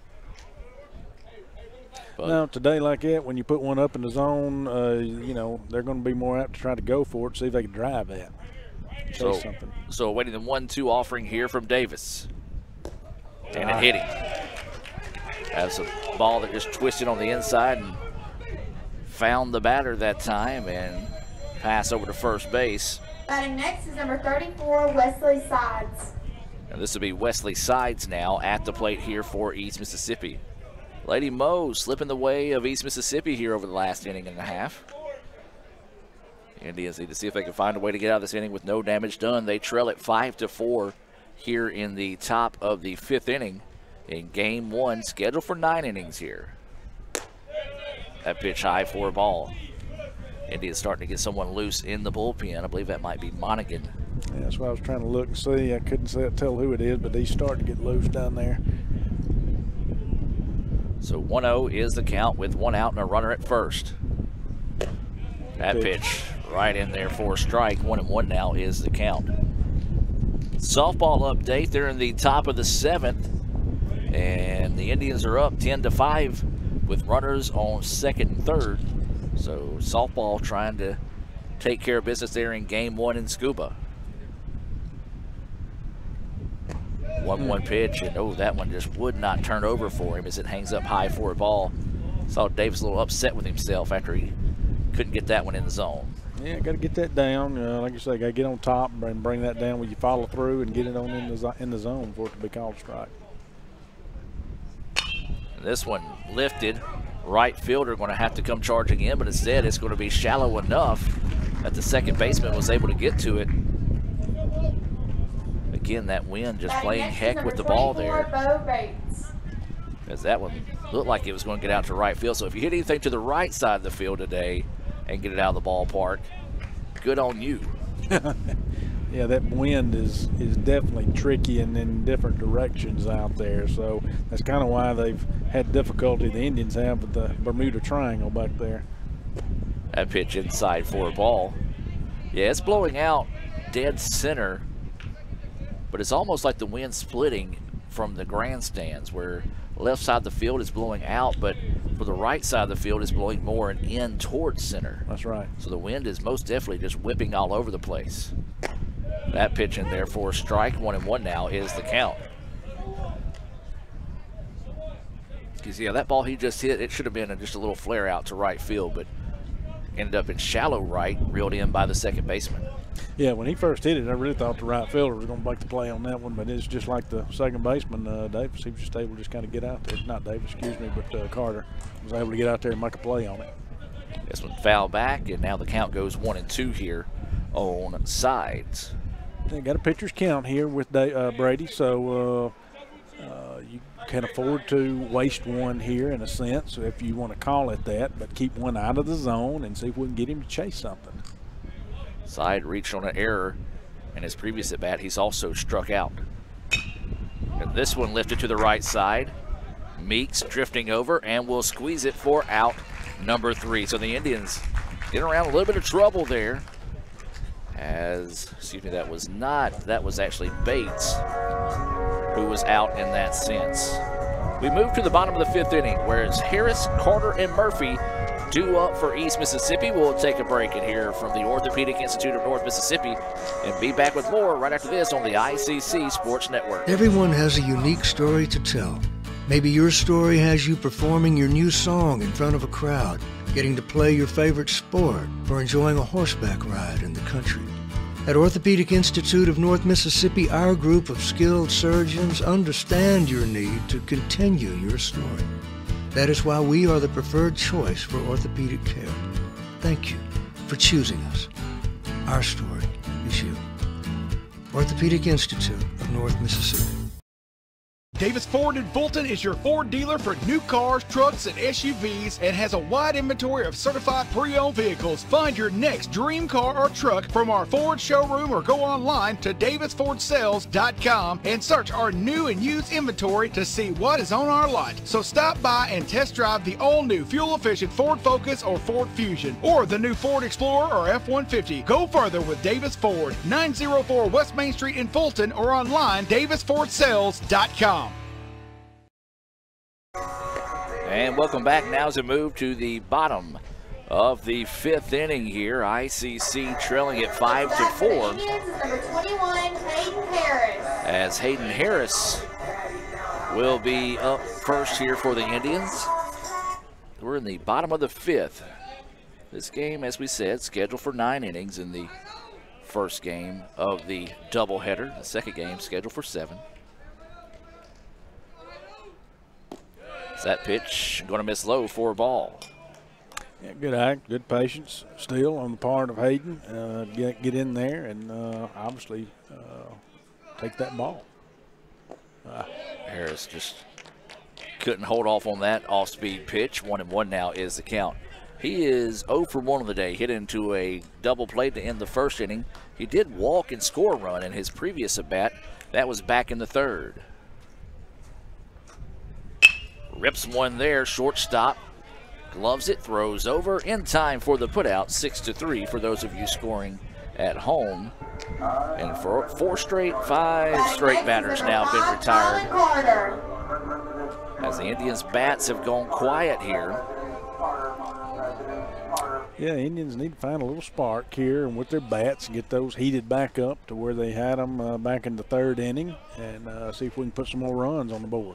Yeah, let's credit Jonah Caskey. He has come in and not surrendered a hit. He entered with 2 outs in the 3rd after back-to-back walks, one of those being a bases-loaded walk in that 3rd inning. He's got ground balls and 1 pop-up so far.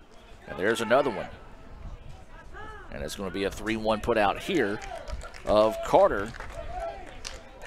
And so Caskey, the 3rd pitcher of the day, being productive and making quick work of the Indians so far. Yeah, just hit off the end of the bat, you know, and of course East Mississippi did a good job. Caskey did going over and covering first because first baseman made the play on the little ground ball there. So out number 2 here, and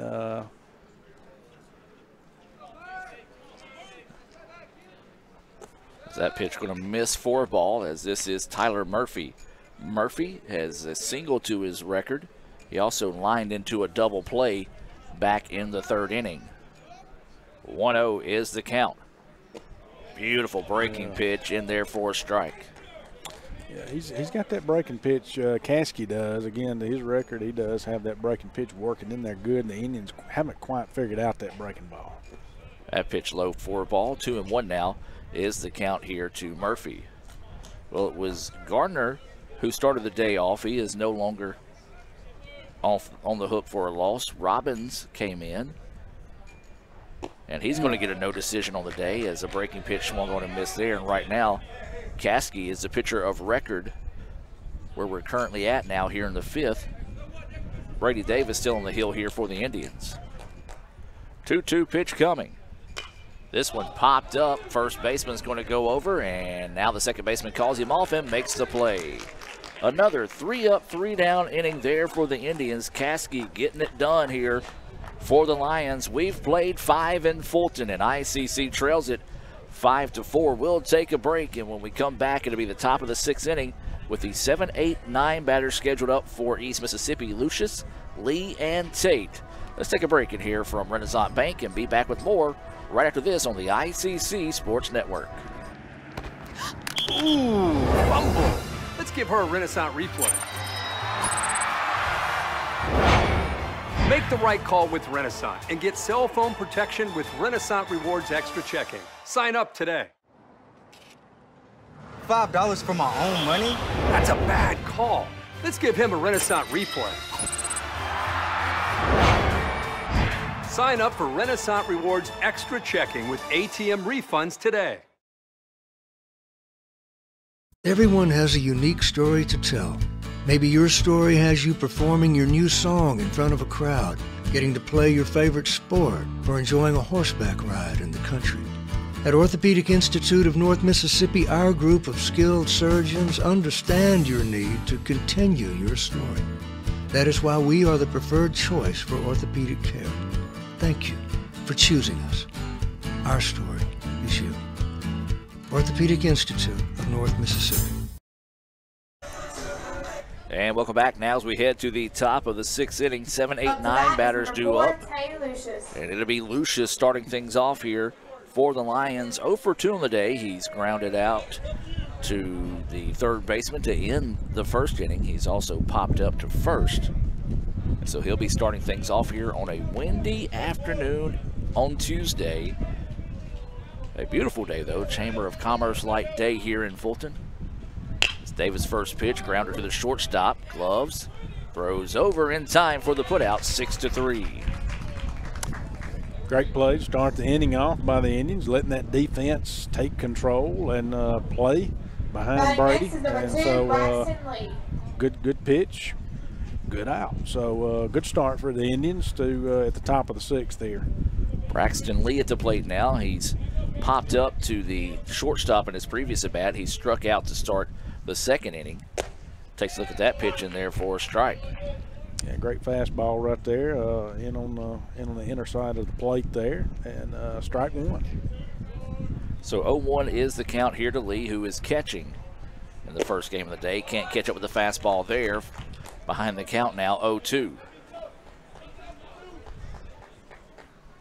So 0-2 is the count.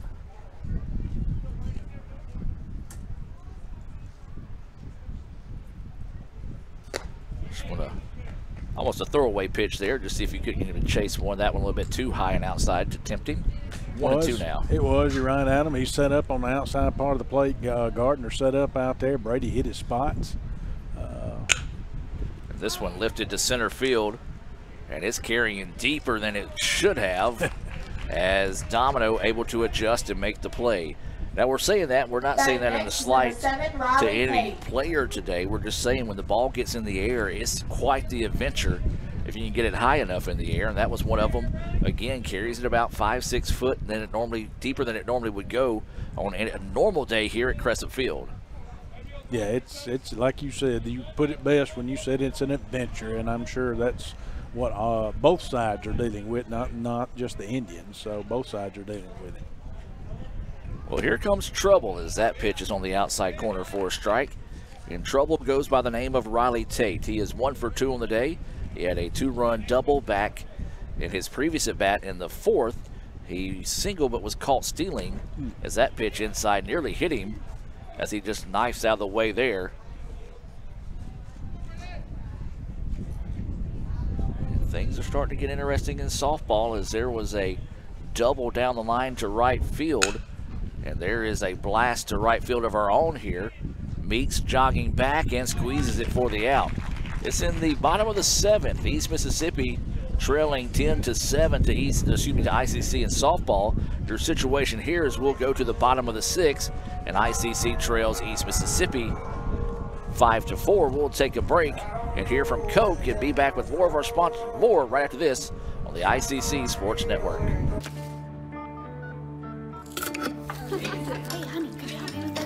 Today tastes like staying in. And it never tasted this good. You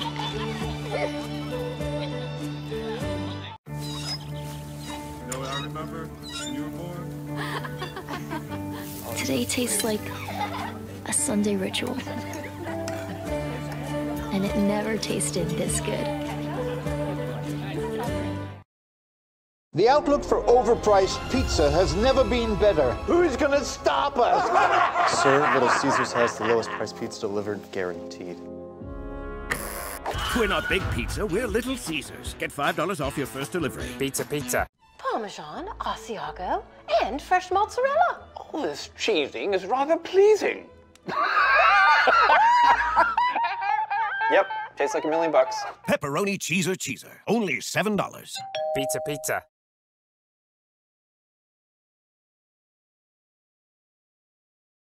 The outlook. And welcome back, ladies and gentlemen, as we head now to the bottom of the 6th inning. ICC trailing 5-4, as this will be Connor Gardner, Terrace Meeks, and Bailey Albritton due up here in the inning for the Indians. Wind really starting to pick up now. Yeah, it is definitely picked up. Definitely a windy day out here, Adam. That ball in the dirt gets away. Nobody on base to do any damage there. 1-0 now is the count here. Gardner reached on an error. He's also walked. He looks at that one low for a ball. A good eye there on the part of Gardner. Not coming up to the plate and trying to be too aggressive. Still got plenty of time for the Indians to pick up that run and get the game tied. That pitch, breaking pitch, finds just enough of the zone to get the strike call. 2-1 now is the count here on Gardner. We've got a final in softball as the Indians, the number 7 team in the country, pick up a 10-7 win. Had to pause for a second. I thought that was a strike, but. Well, I did too, and I think some others thought there was too. But that's kind of in that zone right there, a little low. It must be just dropping below the knees, too much for the umpire's liking right now. Now with that walk, going to bring up Terrace Meeks. Well, great opportunity now for the Indians to get the leadoff man on base here in the 6th inning. No outs with Meeks up, so let's see what Coach Collier is going to dial up, and I don't know if this will be a bunting opportunity or not for Coach Collier. It may not be with Gardner on first, but we'll see. Meeks at the plate, does show bunt, and he attempted it that time, and it'll go for a strike. Breaking pitch there, it's hard to get that pitch, to lay that bunt down on a breaking ball like that that's up in the zone. So it's kind of tricky. So we'll see if Meeks squares around again and tries to get the bunt down. And he does. Lays it down this time. Pitcher slips when he goes to make the play. Still throws it to second and gets the lead runner out. Well, that's kind of what I was mentioning a minute ago, and it's nothing against Gardner by any stretch of the imagination, but the speed, he runs probably like a box does, and nothing against that. Yeah. It's just you got to have a perfect bunt to keep that from keep the pitcher. If it goes directly back to the pitcher like that one does, it's going to be easy to flip it to second, and you get the out, but you haven't moved the runners up, in other words. So Meeks has the speed now, and we'll see kind of what he does here. I don't know if there's still a bunting opportunity for Collier or not. I'm going to say it's not. This is Bailey Albritton at the plate, who had a solo home run back in the 3rd, actually to start the 3rd inning. He struck out swinging to, ironically, in the 3rd inning. So he batted twice in the 3rd inning. 1 out and a runner at first. Beautiful pitch. Just couldn't quite pull the trigger on that one. Is that one across for a strike?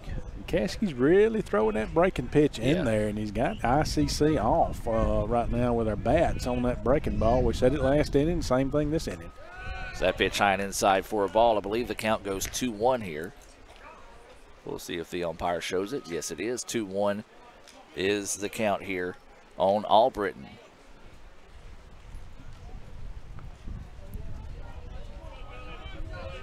So winning the 2-1 offering, snap throw over to first, and Meeks gets back without any issues. They're going to try to keep Meeks close over there at first, understandably, knowing that he's got some speed. But try to keep him close and keep that game-tying run right over there at first if possible. So 2-1 is the count here to Albritton. Time is taken, so we'll reset.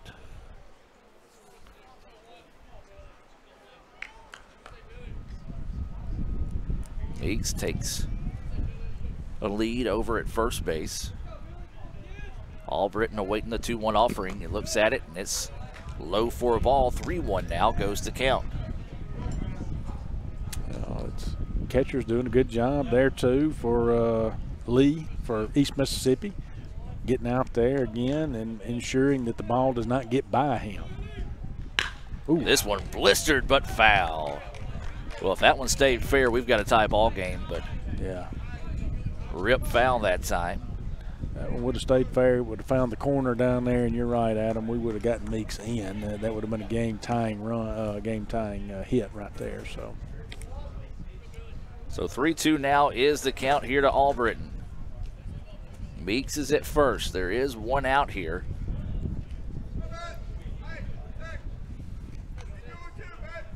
Caskey has been strong for East Mississippi, is yet to give up his first hit. Runner goes, and that'll be ball 4. So ball in the dirt there, and first time we've seen Caskey kind of run into any issues here. Yeah, got an opportunity here, the Indians do. Got a runner at second now. Of course, Meeks up at second, so 2 on, only 1 out.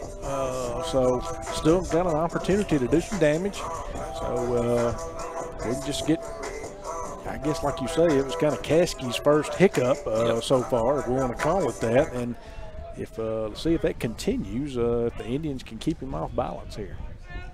So 1 out, and this is Capobianco at the plate. 0 for 1 of the day. He walked, scored a run on a wild pitch. Is going to lay down a bunt, and there's only going to be 1 play, and it's over to first. And a perfectly executed sacrifice bunt there off the bat of Capobianco. 1-3 on the putout of him on that sacrifice bunt. And of course, when we talk about those sacrifice bunts, we talk about the ICC BSU as they remind you of the ultimate sacrifice paid for our sins. That's the ICC BSU. Yeah, Drew did a great job laying that one down right there, and that's kind of what we were talking about a minute ago. It was at a perfect spot, perfect location. The only play was at first, so now we've got the runners moved up to second and third. Do have 2 outs here, so a little different scenario. Matter of fact, okay, here comes East Mississippi. Looks like they're going to make a pitching change, Adam. And Domino is at the plate. He is 2 for 3 on the day with a single, a double, and a run scored. And that looks like that's going to do it for Caskey. And really interesting to see. They're going to go ahead and make this move. Caskey been pitching pretty well. Don't know if it might be a pitch count situation, maybe coming into this game with that kind of mindset there. We're going to take a timeout here from Sonic and more of our sponsors. ICC trailing at 5-4 with the tying run in scoring position here as we'll take a break and step away. Bottom of the 6th, 2 outs, East Mississippi 5-4. Natalie, when she was first driving, she literally swerved off the road a lot because she was looking at herself in the mirror. Maybe I look at life differently. You don't call it over space, it's outer space. But it's underwear. The top's right here. Look. You always say chocolate's so weird. It's like chocolate.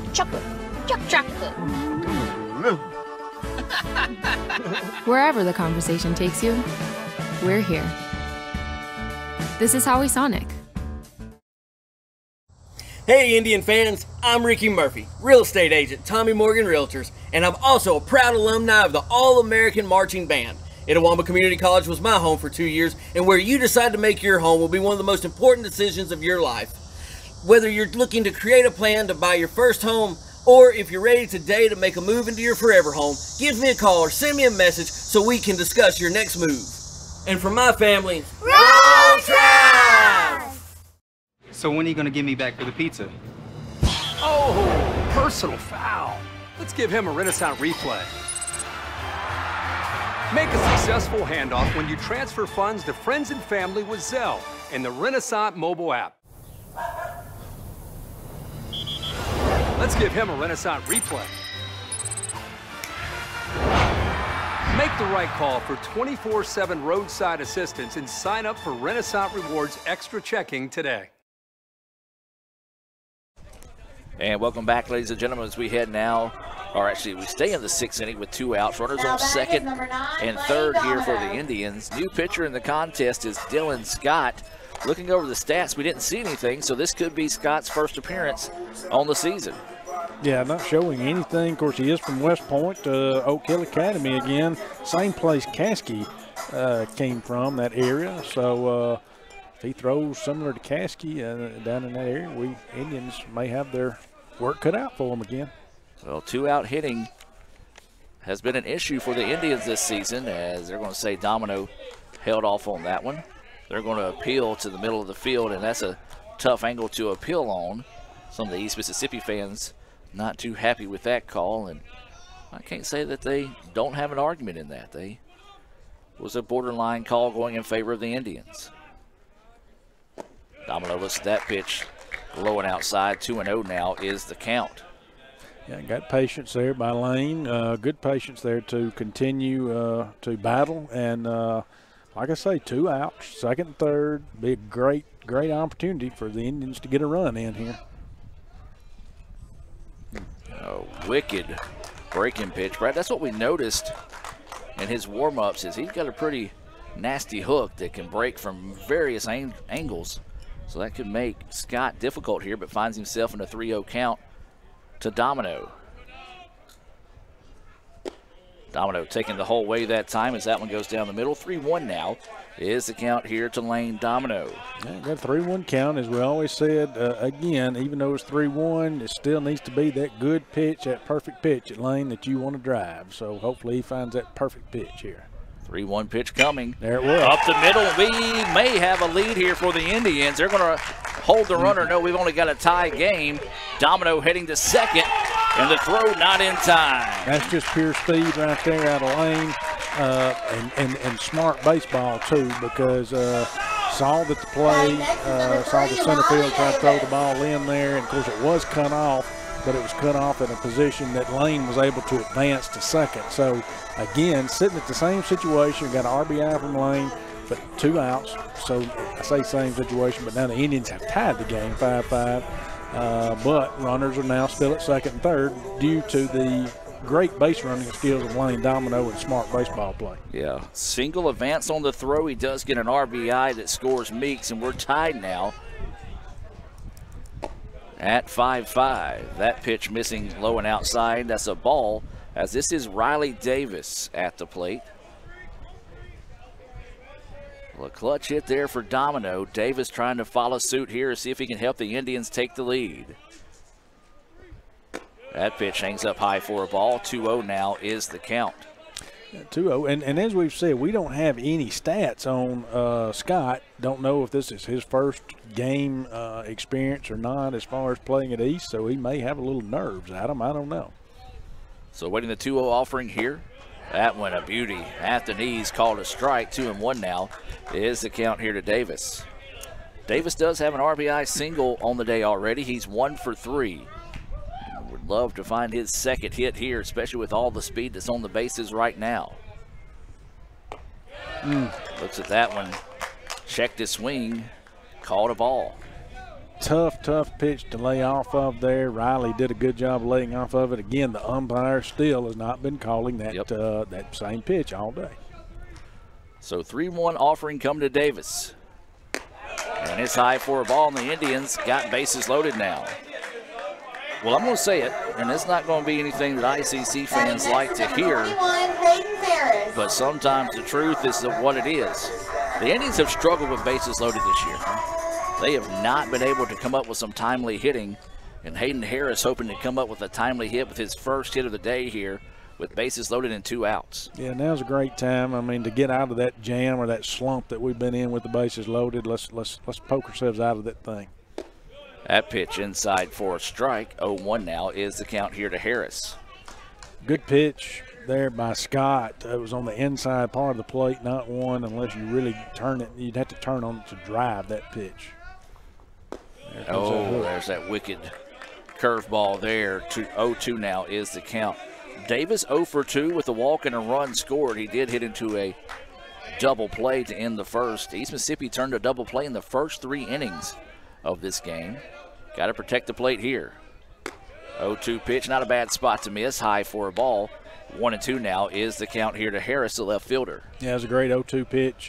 Harris being patient, laid off of that. Good eye. 1-2 count now. And chase one in the dirt.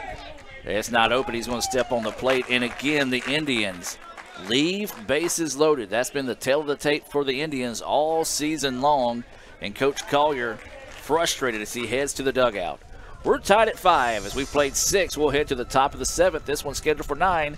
Let's take a break and hear from Davis Ford and more here on the ICC Sports Network. Davis Ford in Fulton is your Ford dealer for new cars, trucks, and SUVs and has a wide inventory of certified pre-owned vehicles. Find your next dream car or truck from our Ford showroom or go online to davisfordsales.com and search our new and used inventory to see what is on our lot. So stop by and test drive the all-new fuel-efficient Ford Focus or Ford Fusion or the new Ford Explorer or F-150. Go further with Davis Ford. 904 West Main Street in Fulton or online davisfordsales.com.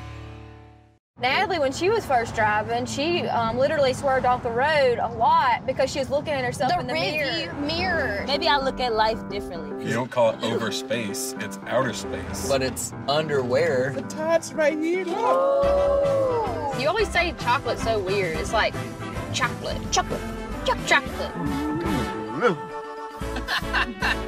Wherever the conversation takes you, we're here.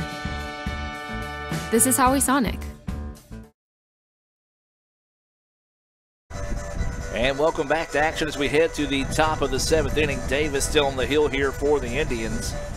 ICC and East Mississippi tied 5-5. Last time these two teams met, it was up at Northeast, and it was a tight contest there, well, until the end. It went to extra innings. It was 3-3 all the way through 8 innings, and then East Mississippi exploded with 6 runs in the top of the 9th to pick up a 9-3 win there in the opening game of the year for both squads in Boonville.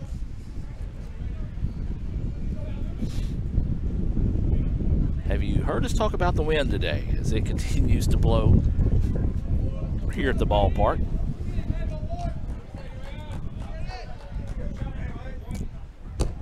That pitch in there for a strike. This is, I believe, Tate. No? Dumas. So Dumas will start us off here. Pops this one up, and we say it's getting out of play, but man, that wind. Just, you don't know where it's going to go. No, it just held it up. That's one of those that probably would have been in the ditch or on the soccer field. Yeah. And it's just like the winds up there just knocks it down here, and it didn't even get up, didn't even make it to the ditch. And this one's going to be fouled off. Good job finding a piece of that one to keep the at-bat alive here for Dumas. He is 1 for 3 on the day. He did reach on an error in his previous at-bat, started the game off with a single, and has scored a run.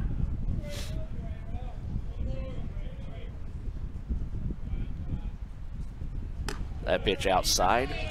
1-2 now goes the count. Yeah, it's a good 0-2 pitch by Brady. Nothing, no reason to leave anything sitting in there right in the strike zone. See if we could get him to chase something. He wouldn't. He was very patient. So got a 1-2 count now on Dumas. Time is taken on the part of Dumas here. Adam Gore, Dr. Brad Boggs bring this action here on the ICC Sports Network. Lee Adams here taking photos for ICCimages.com. And Raphael Henry shooting some highlights. Breaking pitch, got him for strike 3.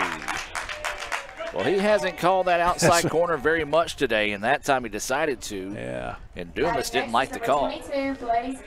Yeah, that was one of those that, of course, Brady, it just broke back in on the outside part of the plate. Good breaking pitch there. And started out on the outside part, broke in when it crossed the plate. And so strike 3. How many does that give Brady on the day? That is 5 on the day. That's good. Brady has just been pretty solid today. He's run into a few issues here and there, but for the most part, it's pitched well. And they're going to appeal down to first. He did not go, and they agree. Caught a ball. as this is Barry at the plate. Barry 0 for 3 with a strikeout. He's flown out to right field and popped up to second to end the fourth in his previous at bat. Fastball high and outside for ball 2. Well, again, we do have action brewing in the bullpen for the Indians. Actually, a pair of pitchers up pitching now. But Davis still throwing strong here in the 7th. That one outside for ball 3. All right, got a 3-0 count right now, so Brady needs to take a deep breath and find the strike zone. So the 3-0 pitch coming, and that one left high. Batter started to go, then changed his mind, then ended up going. And so a walk issued there to Barry. Number 21, Austin Beach. Yeah, there's 4 straight pitches there and issued the walk. Gardner did a good job of framing that pitch. Really kind of thought he had it framed back in to where the umpire was going to call it a strike, and I think that's why the batter there was a little hesitant to take off to first, but ball 4. Austin Beach at the plate. Had a 2-run home run in his first at bat. 5 straight balls. Yeah, 5 straight balls here as Davis starting to labor a little bit here in the top of the 7th. Looks like Coach Ernest is going down to the bullpen to check, see how everybody's doing down there. Getting warm, getting loose. Well, Monaghan's been warming up for a while as that pitch in there for a strike. Can't quite pick up the number or name on the other one. Yeah, I can't either. Warming up for the Indians, it is a lefty. I can't hardly see those trees out there, much less see a number. So 1-1 now is the count. Runner at first. That is Barry, who walked. Ooh, good pitch. Yeah, that one just trailed away from the batter, and Beach couldn't catch up with it. He's also, we talked about his 2-run home run, he's also struck out and had a fly ball out to center field in his last at bat. Finds himself in a 1-2 hole here. Yeah. Swing and a miss for strike 3.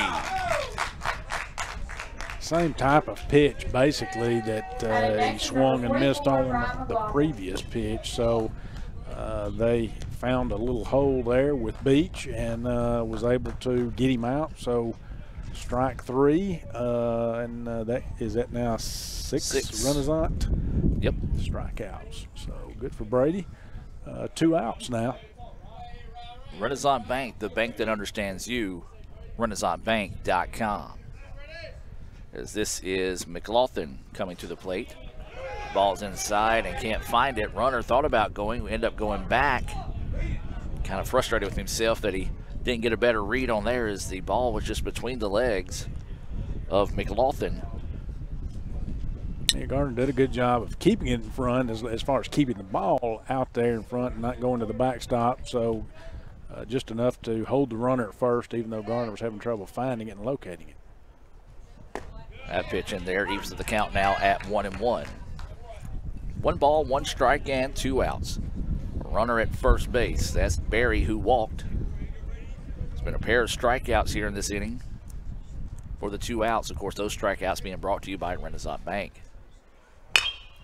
Grounder, shortstop. Going to flip it over to second, and that will do it. 6-4 to end the inning there. Great job by Brady to come back after struggling a little bit.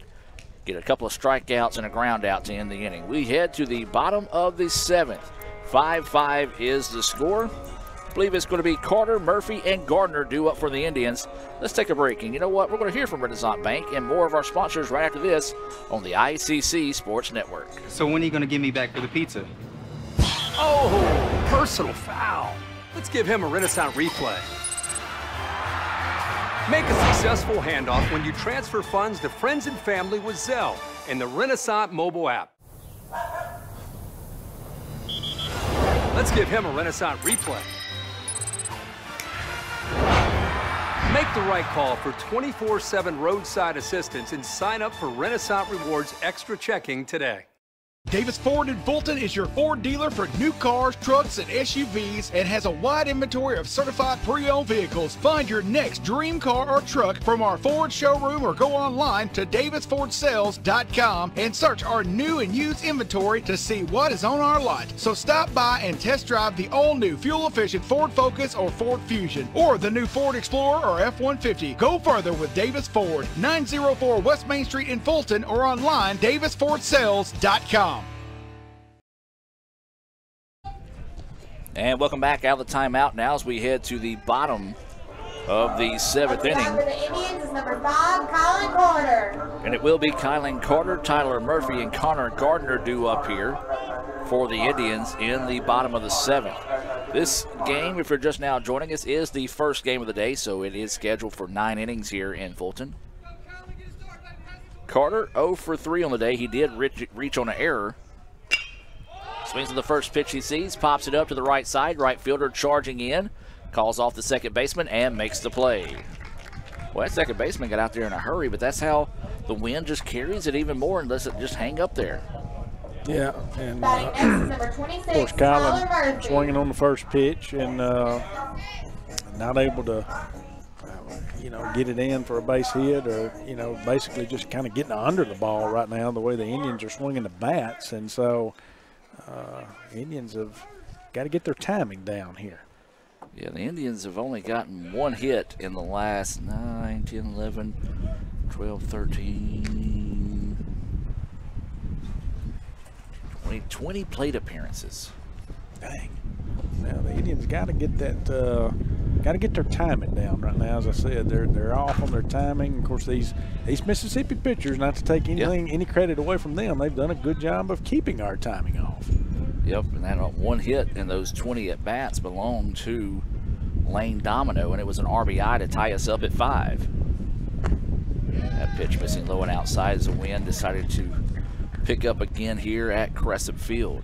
And got a 3-0 count now, so let's see what Murph does. I'm sure he's taking. And he is, and he took that one for ball 4. Good take, ball 4. And then we got Connor Gardner coming up. And we're going to have a visit to the mound before that. Batting next is number 32, Connor Gardner. We're going to have another pitching change. This will be the 1, 2, 3, 4, 5th pitcher of the day here for the Lions. So we're going to take a break, hear from the Orthopedic Institute of North Mississippi, and find out more about this new pitcher entering here for the Lions. We're tied at 5, bottom of the 7th with 1 out. Everyone has a unique story to tell. Maybe your story has you performing your new song in front of a crowd, getting to play your favorite sport, or enjoying a horseback ride in the country. At Orthopedic Institute of North Mississippi, our group of skilled surgeons understand your need to continue your story. That is why we are the preferred choice for orthopedic care.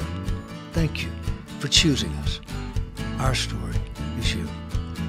Orthopedic Institute of North Mississippi.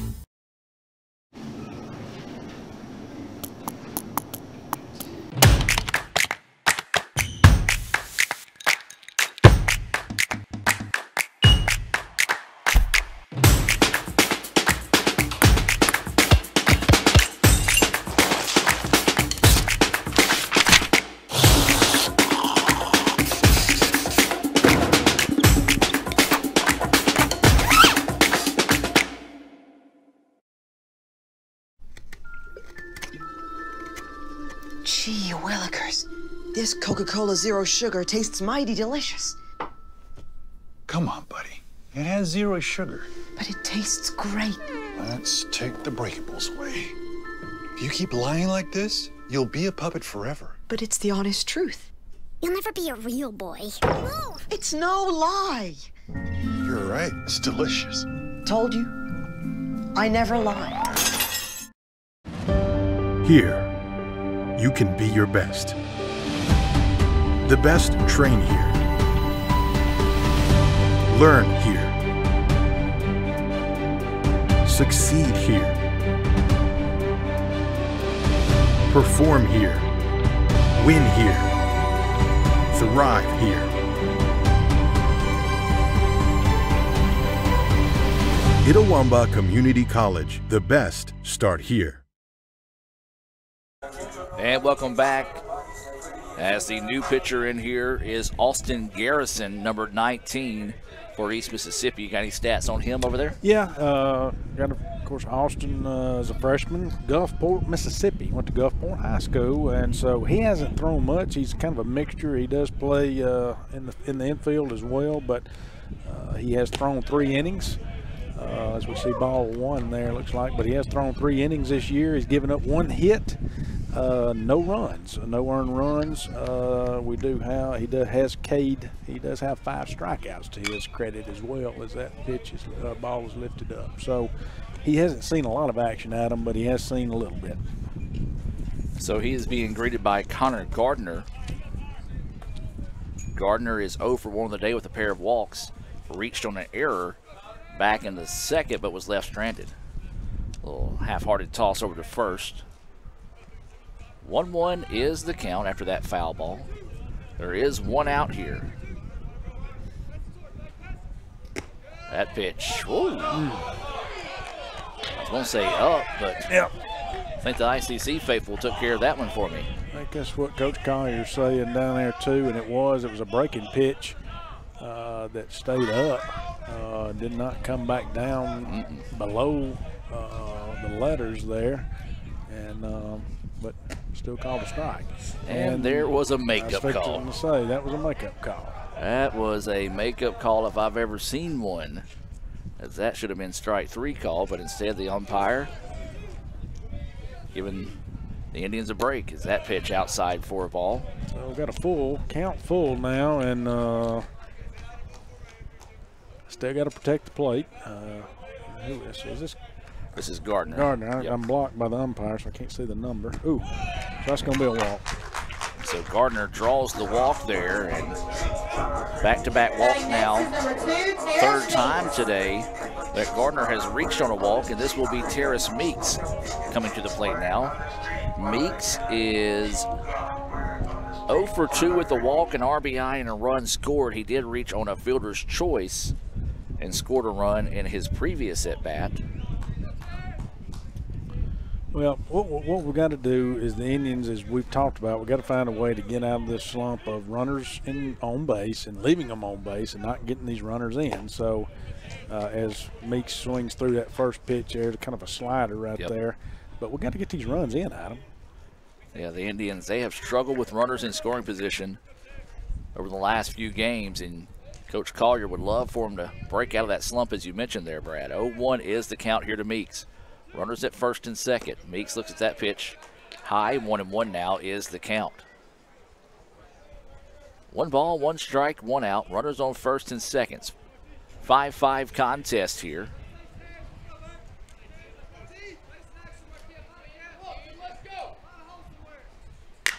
And Meeks pops this one up. Left fielder adjusting. Now the center fielder calling him off and will make the play. Not going to be deep enough for a tag there. And boy, the one time we needed the wind to blow, it was then, and instead it decided to kind of just play dead. Yeah, wind laid down there, and that was a fastball kind of in on the hands of Meeks. Not one that was going to be driven deep, you know, and that's the reason why Adam was saying we needed the wind help on that one, because that was not a pitch that really could have been driven deep, because it was a little high fastball there that he was able to lift to the outfield, but it wasn't deep enough to get the tag. And so now this will be Bailey Albritton to the plate. He had a solo home run to start the 3rd inning. Struck out looking to end the 3rd inning. His breaking pitch hangs up high for a ball. He walked in his previous at-bat, but as we mentioned, Indians leaving leaving runners in stranded scoring position, and he was one of those. That pitch inside for a ball. 2-0 now is the count. Yeah, good eye by Albritton, and again, that's what it's going to take. Got to get out of this jam here, and as far as leaving runners in scoring position on the bases, and we do have 2 outs. Only thing here, but maybe got a 2-0 count here. So Albritton will dig in. Looks at that pitch high inside for a ball. 3-0 now is the count. obviously think he's going to be taking here. Would be my guess that Coach Collier will have Albritton taking here to see see if he can throw a strike. And he does, and he takes it. We're going to have bases loaded once again here for the Indians. So 3 walks in this inning. And this is going to bring up Capobianco. Oh, he is 0 for 2 on the day. He did have 0 for 1 because he had a sacrifice bunt. Rounded out 1-3, walked, scored on a wild pitch back in that 3rd inning that saw the Indians send 10 to the plate and score 4 runs. So Capobianco, a quick conversation with Coach Collier. And we've got a 5-5 contest, bases loaded with 2 outs. Again, this is where the Indians have struggled this season, is with bases loaded. That pitch finds the outside corner for a strike. Yeah, and we hope that this is the time that we get out of that opportunity, or get out of that leaving the bases low. Well, there's a pass ball. And it hit him. Oh, hit him, okay. And so the Indians take the lead when Capobianco takes one for the team. That was big. Got a run in with bases loaded. We'll take it any way we can get them right now with the bases loaded, like we said, because that has kind of been our nemesis right now, is having the bases loaded but getting the runs in. So maybe that's the spark we needed, was Drew taking one for the team there. So we got Lane Domino up. So Domino will dig in with 2 outs, bases still full of Indians. That pitch missing low for a ball. And when we talk about bases loaded, we talk about the Orthopedic Institute of North Mississippi, a proud sponsor of ICC and ICC Athletics.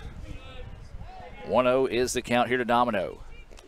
That one in the dirt, blocked up nicely there by Braxton Lee. I tell you what, Lee has been busy behind that plate today as he blocks that one up. If he doesn't put his body in front of that one, the Indians score another run. Yeah, that's what we can say. That could have been definite trouble right there for East Mississippi, but Lee did an excellent job of keeping that ball right there in front. Domino looks at that pitch at the knees, called a strike. 2-1 now is the count here to Lane Domino. Bases loaded, 2 outs here, bottom of the 7th. Oh, that one fouled right back into the shoulder of the home plate umpire, and that's why they wear that protective gear. Yeah, and that was a fastball. Lane just could not quite get on right there, and we just swung through it. But I mean, had he made the contact with that one, could have been trouble. Definite trouble. And Domino late on this one, but finds a piece of it to foul it off and keep the at-bat alive here. 2-2 is the count on Domino. Yeah, did a great job right there battling off that breaking ball. Lane did on that one with the 2-2 count now. So that was a breaking ball that he just could not take or afford to take because it easily could have been called a strike had he done so. Lane did a good job battling it off. 2 balls, 2 strikes, 2 outs, bases full of Indians. ICC leads at 6-5, trying to add to that lead here. Time taken by Garrison as he wants to reset. Wind blowing out center field. That's a ball. Got a ball. And so the Indians will get another run that time, as some of the ICC fans thought the first one was a balk. And a big run there for the Indians as now they get 2 across. Indians are managing to get some runs in right here with the bases loaded, which again, which was good. Now the bases aren't loaded, 2nd and 3rd, still another opportunity to get a run across. Domino pops this one up. Second baseman going over and makes the play for the out. But the Indians get a bases loaded hit by pitch and a balk to push across 2 runs to lead it 7-5. We'll take a break and come back with the top of the 8th. But before we do that, let's hear from Little Caesars and be back with more right after this on the ICC Sports Network. Overpriced pizza has never been better. Who's gonna stop us? Sir, Little Caesars has the lowest price pizza delivered, guaranteed. We're not Big Pizza, we're Little Caesars. Get $5 off your first delivery. Pizza, pizza. Parmesan, Asiago, and fresh mozzarella. All this cheesing is rather pleasing. Yep, tastes like $1 million. Pepperoni cheeser. Only $7. Pizza. Everyone has a unique story to tell. Maybe your story has you performing your new song in front of a crowd, getting to play your favorite sport, or enjoying a horseback ride in the country. At Orthopedic Institute of North Mississippi, our group of skilled surgeons understand your need to continue your story. That is why we are the preferred choice for orthopedic care. Thank you for choosing us. Our story is you. Orthopedic Institute of North Mississippi. And welcome back now as we head to the top of the 8th inning. ICC with a 7-5 lead. Let's take a look back at the Sonic scoring recap so far in the contest. It was a 2-run home run by Austin Beach in the top of the first that gave East Mississippi a 2-0 lead. That lead made it all the way through to the bottom of the 3rd inning, where it was a solo home run by Bailey Albritton to start that inning. It was a RBI single from Davis that scored Lane Domino, who doubled, and then it was a bases loaded walk that capped off that inning, as it was a Harris scored on an error by Carter, and then a bases loaded walk to Meeks made it 4-2 ICC. East Mississippi answered with a trio of runs in the top of the 4th, and then it was ICC with a run in the 6th and 2 in the bottom of the 7th, coming on a hit batter and a balk that pushed the runs across. So we talked about the Indians' struggles with bases loaded. They didn't get the hits, but they did get 2 runs across in that bases loaded situation to take a 7-5 advantage through 7. 1-1 is the count. That pitch missing for a ball, 2-1. Davis still on the hill for the Indians. Has been effective. Yeah, Brady's done a great game. I mean, like I say, we've made it through 7. Oh. That one blistered right back up the middle, as that one was just hit hard. And I think that's all it's going to take. And here we go. We're going to have a change. Here comes Coach Collier's already on his way out to the mound. And as good a day as Brady has had, which he has, I think this is going to be the end of his day here in the top of the 8th. So I'm expecting a change. He hasn't made the. So he's going to chat with Davis and see how Davis feels out there. And I'm like you, even though that was a hard hit, I believe they are going to go, and yes, they are going to go to the bullpen. This call to the bullpen being brought to you by Davis Ford. Make the right call and get your next new or used automobile from our friends at Davis Ford. We'll take a break and tell you about the new Indian pitcher when we come back here on the ICC Sports Network. Indians lead at 7-5 here in the top of the 8th. Davis Ford in Fulton is your Ford dealer for new cars, trucks, and SUVs, and has a wide inventory of certified pre-owned vehicles. Find your next dream car or truck from our Ford showroom or go online to davisfordsales.com and search our new and used inventory to see what is on our lot. So stop by and test drive the all-new fuel-efficient Ford Focus or Ford Fusion, or the new Ford Explorer or F-150. Go further with Davis Ford, 904 West Main Street in Fulton, or online davisfordsales.com. If this just cost a little bit less. Let's take a look at that with the Renaissance replay. Make the right call with over 400,000 shopping discounts right from the Renaissance Rewards Extra checking app. Might be a little while before I get to the bank.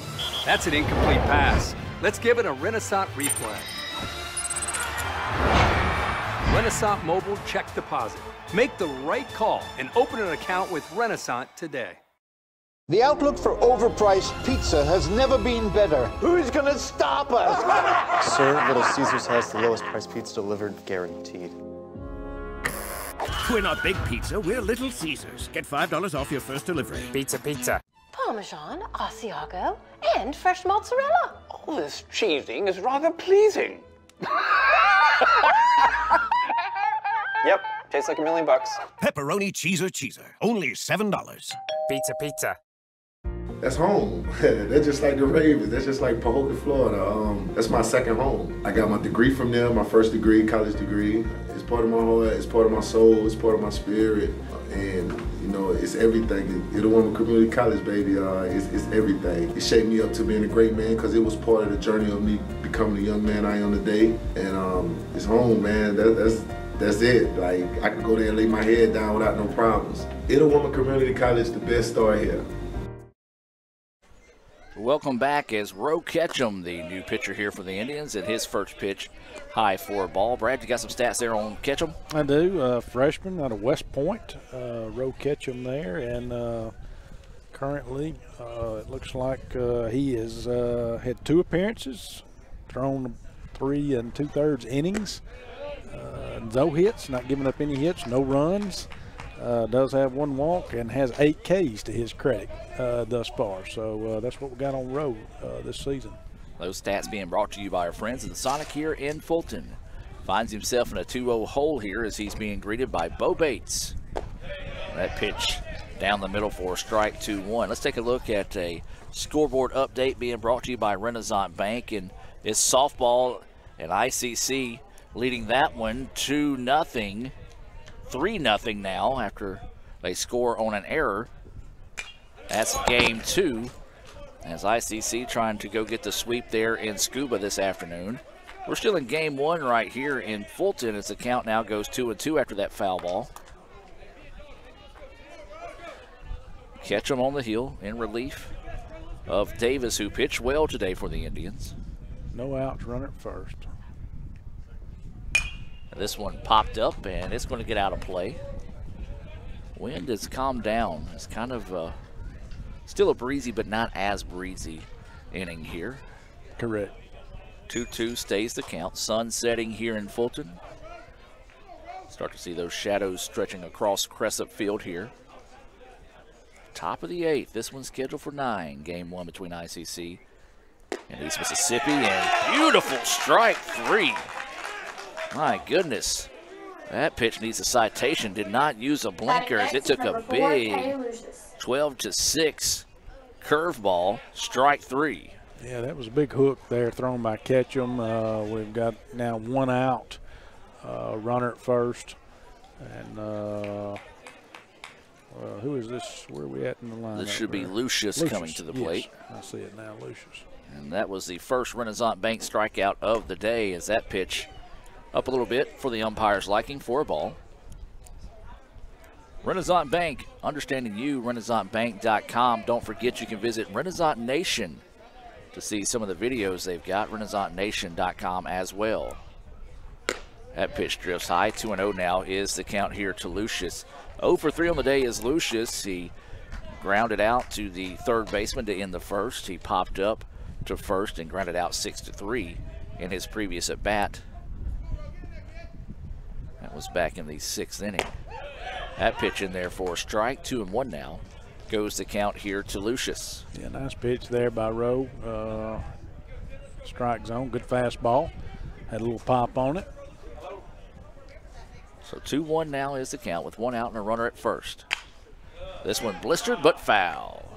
That one could have been trouble had it been just a little further to the left. Luckily it wasn't in the Indians' favor. It was kind of a fastball that was a little up in the zone, and he was able to, Lucius was able to battle it off and send it down the right field side, but just wasn't able to get it inside the lines. So 2-2 now is the count. Ketchum on the heel here for the Indians. That pitch high for a ball. And we talked about having to battle the wind. Well, anything hit to the right side of the field, not only do you have to battle the wind now, but when that sun starts setting here in Fulton, it can play havoc on the right side of the field. So we'll see how that plays over the next few minutes. This one fouled right back, and we'll stay at 3-2. As a good at bat going right here by Lucius as he fouls that one back to keep the AB alive here. Yeah, got to see Rowe battle here, and hopefully, he's going to come out on top. But again, keep battling and throwing the strikes, and hopefully we'll win this battle. So waiting the 3-2 offering here. Swung on him, missed for strike 3. A little high heat there. I would think, I may be wrong. I know we're sitting, as I've always said, a little below field level here as far as our angle. But to me, that one, it was too close to take. But had he taken it, it very well could have been a ball. It could have been a little high. So, but hard to take too. So, especially when you got that high heat coming in. 12, Trey Trosclair. All right, so a new batter coming in place here of Braxton Lee. This is going to be number 12, Trey Trosclair, coming in for his first appearance of the day. So he'll come in with 2 outs and a runner on first. ICC leads it in softball 3-0. That one's in the bottom of the first of game 2. I've got Trosclair with 38 at-bats this year in 12 games, displaying average of 158 right now. Home base percentage at 333, got slugging 316. So pulling out 6 hits so far on the year. Takes that first pitch high and outside for a ball. 1-0 is the count here with 2 outs. That pitch high and outside. 2-0 now goes the count. Kind of what he did with the first batter, or the previous batter, excuse me, with Rowe did. He kind of got behind as he did, and he battled back, and hopefully that's what he'll do here. Instead, that pitch just drifts outside on him. Looks like he's having trouble kind of getting that hip down, I guess that plant foot, to push off enough to be able to get on the top of those pitches that have been just drifting high and outside. He falls behind 3-0. Yeah, that release point, again, like you say, is high right now, and that's what's getting those pitches up. Taking the whole way that time. They're going to say that one was low and inside for a ball, so that'll be a walk. So a 2-out walk issued to Trosclair. And now it'll be Tate coming to the plate. And as we said, Tate's been in trouble today. He's 2 for 3 on the day with a single, a double. He drove in 2 runs on that double and eventually came around to score. That was back in the 4th. So the Indians have got to be careful here. Nursing a 2-run lead, tying run at first. Go ahead and run in the plate here in the form of Riley Tate. Ketchum on the hill. And he's continuing to struggle. Every one of the pitches right now have been high and outside, and the catcher wanting to go out and talk to him. Looks like Coach Ernest also going to take a trip to the mound here to talk to Ketchum. Just get him a little bit under control. Maybe just a little amped up, trying to get that 3rd out, putting too much on it. Both the coach and catchers want to talk him over here. Yeah, got to calm him down, and again, go out there and have a conversation. Again, let your defense do their job behind you there, and put the ball in play if need be. You got 2 outs. It is a big out here. We hope, you know, obviously we something we can get here at the in the top of the 8th. So again, and of course the umpire I think is going to make the walk out there. Well, he's going to break it up, and he did. And so Coach Ernest is headed back to the dugout now. Garner back to the plate. Maybe we got Rowe took him a deep breath and reset everything here. And so he will dig in here facing Tate. As we said, a very dangerous batter here for the Lions.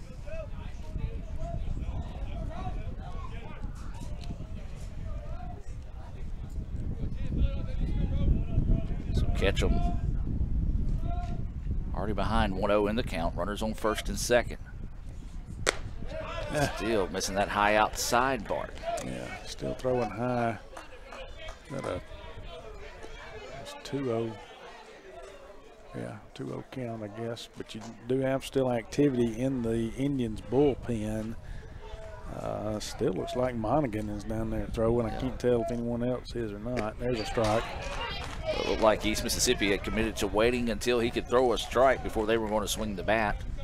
And that one right down the middle for strike 1. 2-1 now is the count here on Tate. Wind blowing out to dead center. Runners on first and second. And that one, missing for a ball. Well, the catcher did a good job, Garner did, trying to frame the pitch, bring it back up. He knew it was a little low, I say, for his liking, and I still think it was right there at the knees from where we were sitting. It looked like a strike, but not enough to get the umpire to pull the trigger on it. So waiting the 3-1 offering here. This one fouled back. Same location. Was able to get Tate to swing on that one. Now the count goes full at 3-2. Boy, it'd be a big time for his third Renaissance Bank strikeout of the game here for Ketchum if he has it in him. Yeah, K here would be big. Of course, we'll take the out any way we can get it, but a K would be huge at this point. So waiting the 3-2 pitch here. Grounder up the middle. That's going to get through, and it's going to score a run. Clutch it. No, it's not. Now they've got the runners in trouble. The throw is going to be home, and it's in time. No, tagged him late. Now they're going to throw to second, and they get him at second. Well, that was a cluster, folks, and let's just go back and look at that one. So that's going to be a RBI single.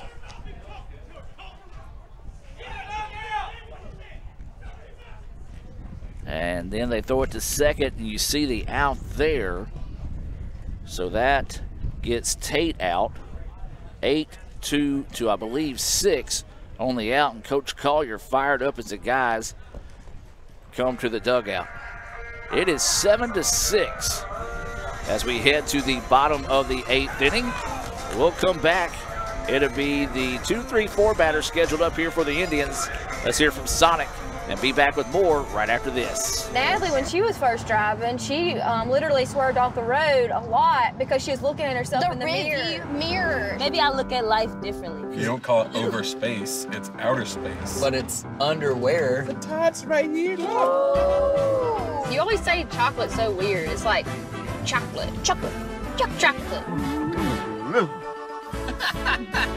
Wherever the conversation takes you, we're here. This is Howie Sonic. Everyone has a unique story to tell.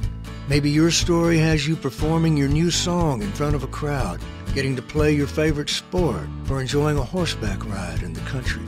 At Orthopedic Institute of North Mississippi, our group of skilled surgeons understand your need to continue your story. That is why we are the preferred choice for orthopedic care. Thank you for choosing us. Our story is you. Orthopedic Institute of North Mississippi.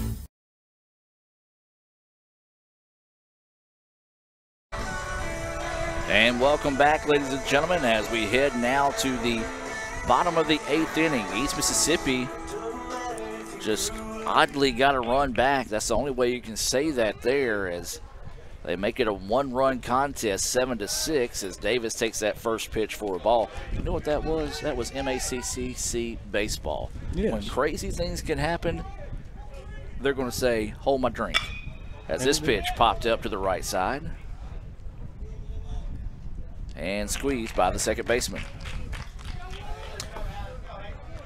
Well, Indians need to find a way. I'm sure we'd love to find a way to get one of those, as we know it's going to be called Joey Cox insurance runs.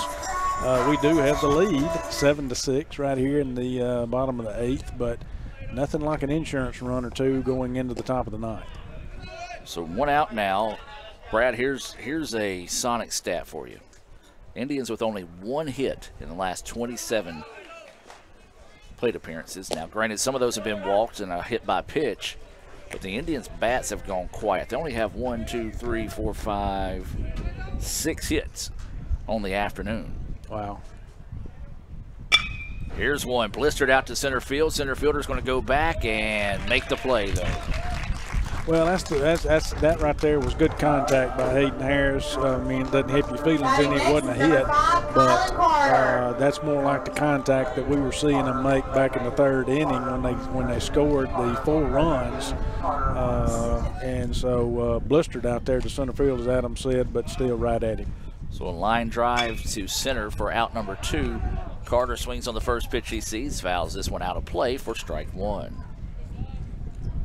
Yeah, we need a insurance run. As you talked about, when we talked about those insurance runs, we mentioned our Itawamba County Farm Bureau agent, Joey Cox. Is that pitch missing low and outside for a ball? The Indians have had their opportunities, Brad. And I know it sounds like a broken record because if you watch the Hines series, the Indians had their opportunities there as well with bases loaded, but just couldn't take care of business as this one's popped up. This one could stay in play in foul territory, and it does. Lady Mo shifting the way of East Mississippi We've played 8. And ICC trailing ICC leading East Mississippi 7-6.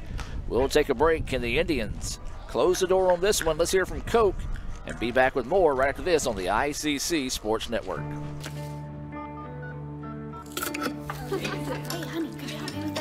Today tastes like staying in. And it never tasted this good. You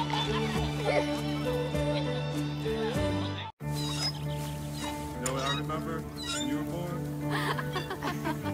Today tastes like a Sunday ritual. And it never tasted this good. Davis Ford in Fulton is your Ford dealer for new cars, trucks, and SUVs and has a wide inventory of certified pre-owned vehicles. Find your next dream car or truck from our Ford showroom or go online to davisfordsales.com and search our new and used inventory to see what is on our lot. So stop by and test drive the all-new fuel-efficient Ford Focus or Ford Fusion or the new Ford Explorer or F-150. Go further with Davis Ford, 904 West Main Street in Fulton or online davisfordsales.com.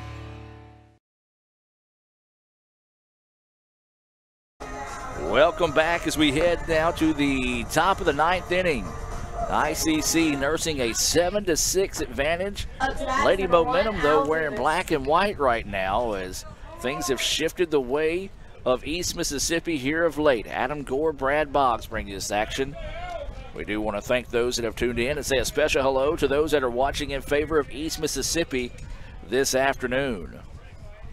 And keep in mind, we got another one to go after this one, so come join us for that one if you've missed this one. At first pitch, high for a ball, as this is Roe Ketchum on the hill for the Indians. Well, if you're East Mississippi, this is where you want to be if you want to try to spark a rally. 1, 2, 3 batters due up. Al Dumas, Blaze Berry, and Austin Beach scheduled up here in the top of the 9th. That pitch in there for a strike, evens up the count now at 1-1. Yeah, good fastball on down, just right at the kneecaps there by Rowe. So we've got a 1-1 count here. And, again, it's important right now, very important, that we don't put anyone on base. They don't get a free pass. That was a curveball that fell off the table just a little bit too soon. 2-1 now is the count. Some of the ICC faithful wanting that one for a strike, but I got to say a good call there as that one really tanked. Swing and a miss there. Count evens up now at 2-2. All right, 2-2 count here. It'd be good to see if he could chase something, but a little out of the zone. But when I say a little, I don't think we need one of those high outside ones like he has thrown. 2-2 pitch coming, and that one is outside as a breaking pitch that just didn't turn over enough for him. And now the count goes full. Again, free pass not warranted here. Sure is not needed. So definitely want to keep something in the zone here and see if the defense can help him. Ground ball, and it's going to be a fair ball, they say. Throw over in time. What a play there by Al Britton. Made the backhanded play there at third, right on the line. Fired it across. Of course, and Dumas has speed. Yeah, he does. We just saw him get down the line there. So that was not an easy play by any stretch of the imagination by Al Britton. Yeah, mark that one as a possible Orthopedic Institute play of the game, depending on how this one turns out at the end of the day. That was big there. As you said, Dumas with plenty of speed. That was a good 4 or 5 foot behind third base when he let it go, and a big play there from Albritton. That pitch missing for a ball. Looked pretty good. Yeah, that one, and I don't know if it's because Gardner dropped it or what, but why he didn't call it. But, again, that was a good-looking slider, curve, slurve, if you want to call it, coming in there. But I guess just a little too low for the umpire's liking. That one's not, though. That one in there for a strike. 1-1 now is the count. Yeah, it seemed like Rose kind of settled down a little bit here after that inning. Of course, not that he had a bad inning last inning, but he's kind of settled down a little bit here, and he's pumping it in there right now. 1-1 pitch coming up here from Ketchum, 1 out. That one drifts high for a ball. 2-1 now goes the count. Hard to lay off of that one, and this is Barry. It's Barry. Okay, I got the wrong number on Barry. That's my fault. Unless this is a new batter in place of Barry. You're right. No, I wrote the wrong number down. That's just a Brad Boggs error. And that one fouled off for strike 2. He is 0 for 3 on the day with the walk. He has struck out, flew out to right, popped up to short, and walked in his previous at-bat.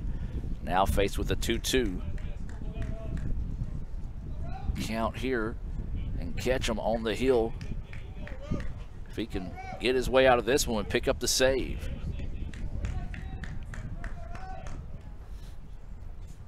This one fouled back. Great pitch right there. Again, it was off the just on the corner, outside part of the plate. Fastball. Barry not able to catch up with it by any means and was just able to foul it off back out this here. So 2-2 stays the count. Blaze Berry at the plate here. Pitch coming and is high and outside for a ball. 3-2 now goes the count. Yeah, that one just couldn't get it down in the zone. It was the hook, just couldn't bring it down. So got a full, working it full here again. No free passes needed or warranted here by any stretch for the Indians. Don't want anyone on base. So Barry awaiting the offering here from Ketchum. And that one went, and I did flinch on that one because that was coming right at my face.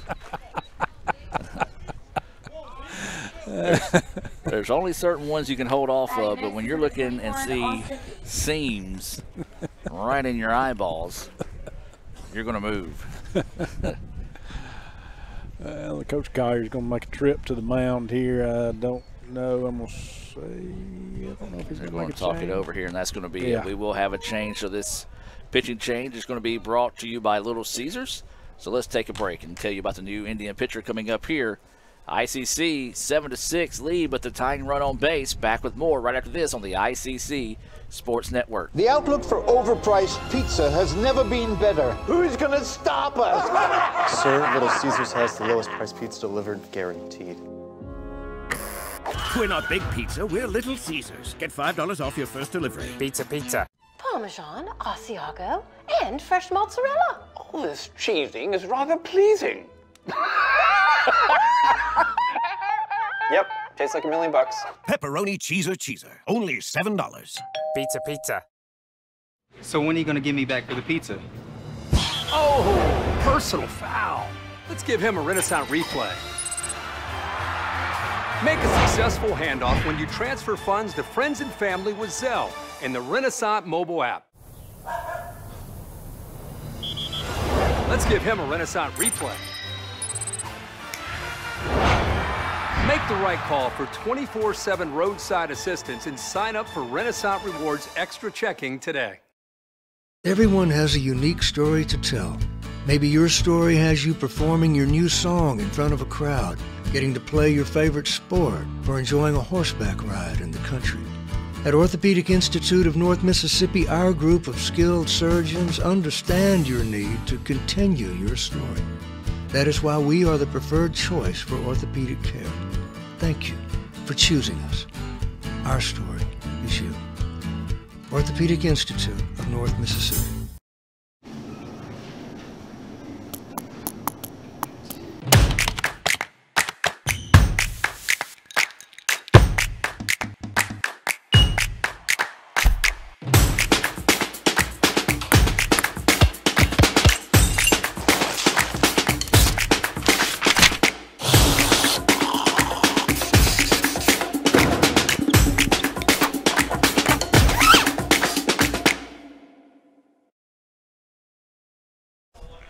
And welcome back, ladies and gentlemen, as ICC makes a pitching change. David Rowland will enter to pitch here. The runner over at first base will belong to Roe Ketchum.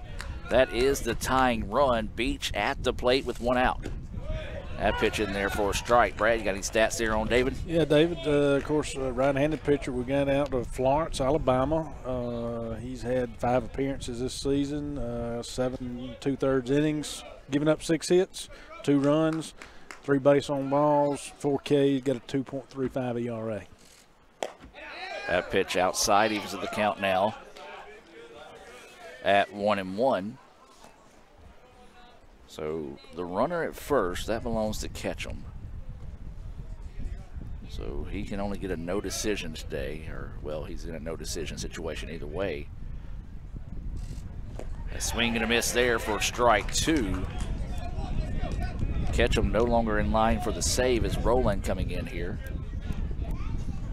1-2 now is the count.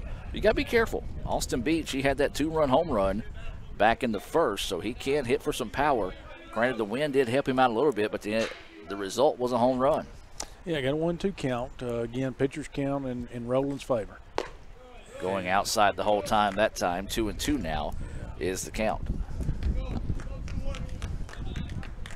2 balls, 2 strikes, 1 out. Runner at first. You know what? East Mississippi's rolled up 3 double plays today. ICC looking for their first. Now would be an opportune time. Instead, there's strike 3. Big time Renaissance Bank strikeout there. Next is number 44, Ryan McLaughlin. For Rowland. Just came back in on the hands and recorded the second out of the inning. Yeah, big strike out there for Rowland. Got 2 outs now. Still got to go ahead and run at the plate. So tying run on first.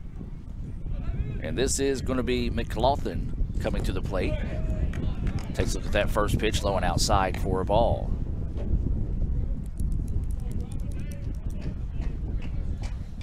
"1-0 is the count. There is 2 outs here. Indians trying to shut the door on this East Mississippi rally, but the Lions trying to spark a 2-out rally here. That pitch missing low for a ball. 2-0 now is the count. They're in the 3rd inning in softball, and ICC's up 4-0 at East Mississippi. Trying to go for the sweep there. Snap throw over to first. Tag was applied, but the runner got back without any issues.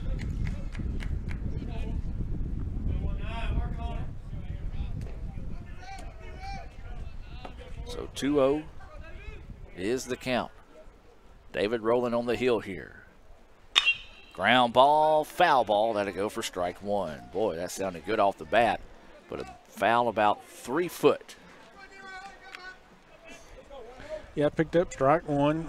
Rowland did there, so going to be important to continue to battle here. We sure don't need another runner on, and don't want to give another free pass away. Do have 2 outs here, so keep that in mind. So the 2-1 offering. Curveball right back in there for a strike. The runner showed that he was going that time, and Gardner popped up in a hurry, but that curveball just dipped back in, and now the count goes 2-2. Yeah, it did. Kind of hung up there a little bit for my liking, but it came in for the strike. Came into the strike zone, called strike. There goes the runner. 2-2. There's strike 3. No, he didn't call it. Are you kidding me? He didn't call it. And he's going to appeal to second to see if he went. He don't have to go. That pitch was down the middle all day, every day. Oh, my goodness. The umpire knows he's missing that one because he's giving Rick a whole lot of room to talk over there. Yeah, full count now. Wow. 2 outs. If this one's close, you got to call strike 3 here. We'll see if the Indians get a makeup if there's a close pitch here. I'm going to say McLaughlin ought to be protecting the plate pretty good heavily here, knowing that he's should have an expanded strike zone. That's exactly right. We'll see, though. 3-2 is the count. Rowland's pitch. Grounder, shortstop, scoops it, throws over, and that will do it. At 6-3 on the putout there, and ICC hangs on to win 7-6. After a badly missed strike 3 call, the Indians battled around it and were able to get the out to end the inning. David Rowland picks up the save. The win goes to Brady Davis. Brad, that was a classic JUCO battle, as Rick likes to call them here in Game 1. Definitely was, and it's was what we would expect. And like I say, hey, folks, don't go away, or if you can, the sun's shining. the sun will start setting, but come join us out here at Roy Crescent Field.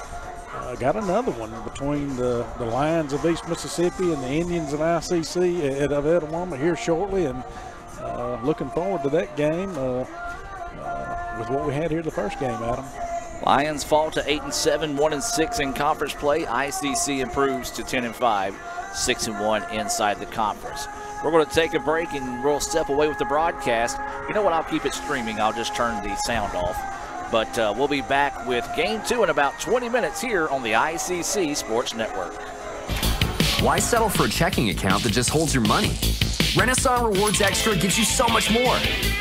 Like savings at more than 400,000 retailers, 24/7 roadside assistance, a cell phone protection plan worth up to $400, $25 in ATM fee refunds per monthly cycle, and a great interest rate when you meet 3 easy qualifications.